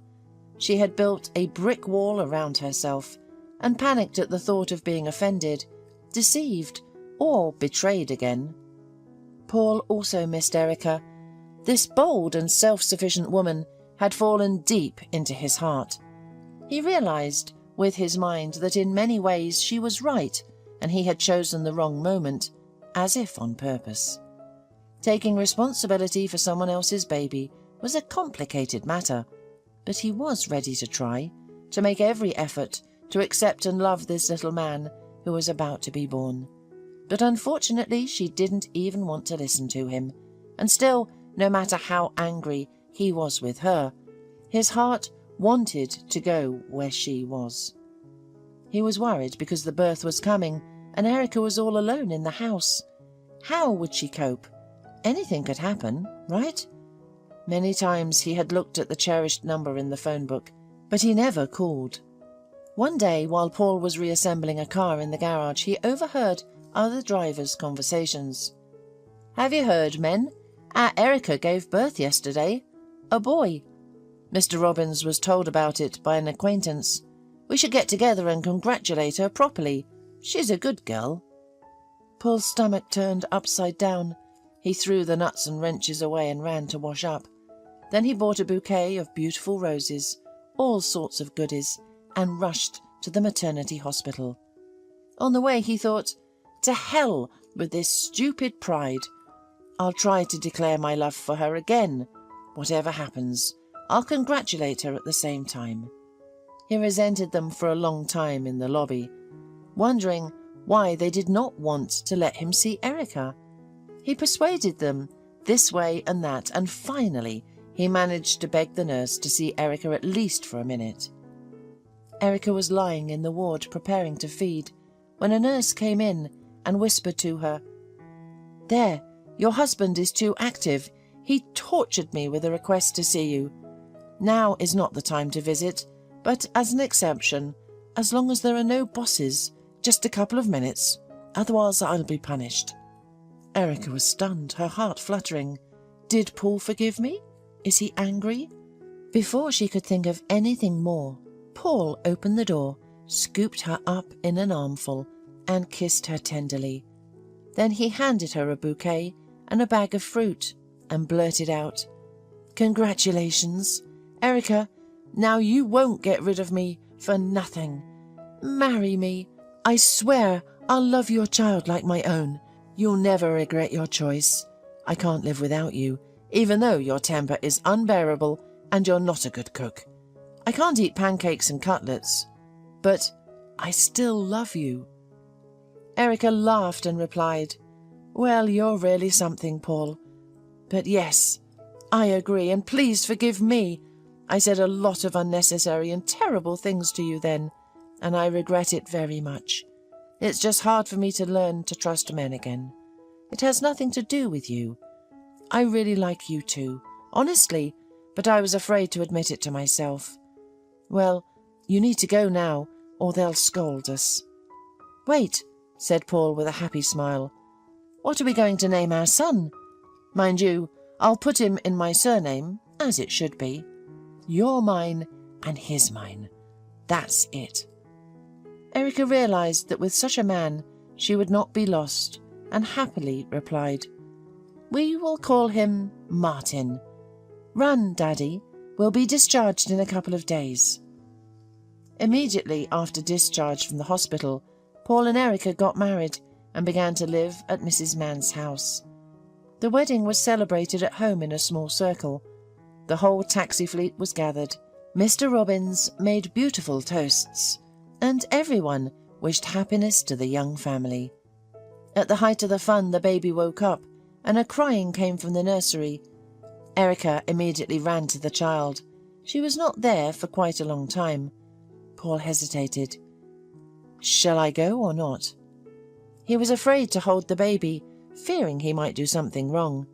The man took a deep breath, composed himself and entered the nursery. He stood quietly on the threshold, watching Erica feed Martin. He was amazed at the transformation that had taken place in his wife.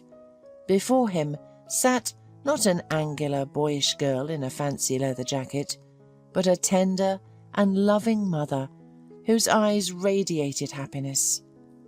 Pregnancy and childbirth went in Erica's favour. She became feminine and serene. The baby finished feeding and began to twist and wrinkle adorably, moving his lips. Paul asked quietly, Can I hold him? Erica smiled, nodded, and carefully handed the baby to him. The man's hands trembled with fear as he stroked the baby's cheeks and nose and rocked him gently. Martin fell silent and closed his eyes, falling asleep. Paul returned him to the crib and whispered, Sleep, my son. Daddy is here and won't let anyone hurt you. Erica hugged Paul and whispered, Thank you for being with me, Paul. It's so wonderful. Everything will work out for us. At least, I will try very hard. As they returned to their guests, the tipsy Mr. Robbins immediately shouted, Cheers! Paul hissed at him, Shh, shh, shh. You'll wake my son. He just fell asleep. Mr. Robbins tempered his enthusiasm and said more calmly, Well done, Paul. You're a real man. I respect you, and I wish happiness to your family. At first it wasn't easy. Paul and Erica had no experience with the baby. They didn't sleep well and they sometimes quarrelled. But at the same time, Paul, more and more often, caught himself thinking that he loved the baby truly, as a native son. Now he hurried home from work and always bought Erica a present, even if it was a chocolate bar or a small bouquet. He loved to see her happy and hugging him. And Erica, kissing her husband goodnight, often thought, No matter what anyone says, being on the same wavelength with men is fun and interesting, but being a beloved woman in the hands of a strong and reliable man is much better. Now she knew for sure that she could not find a better father and husband.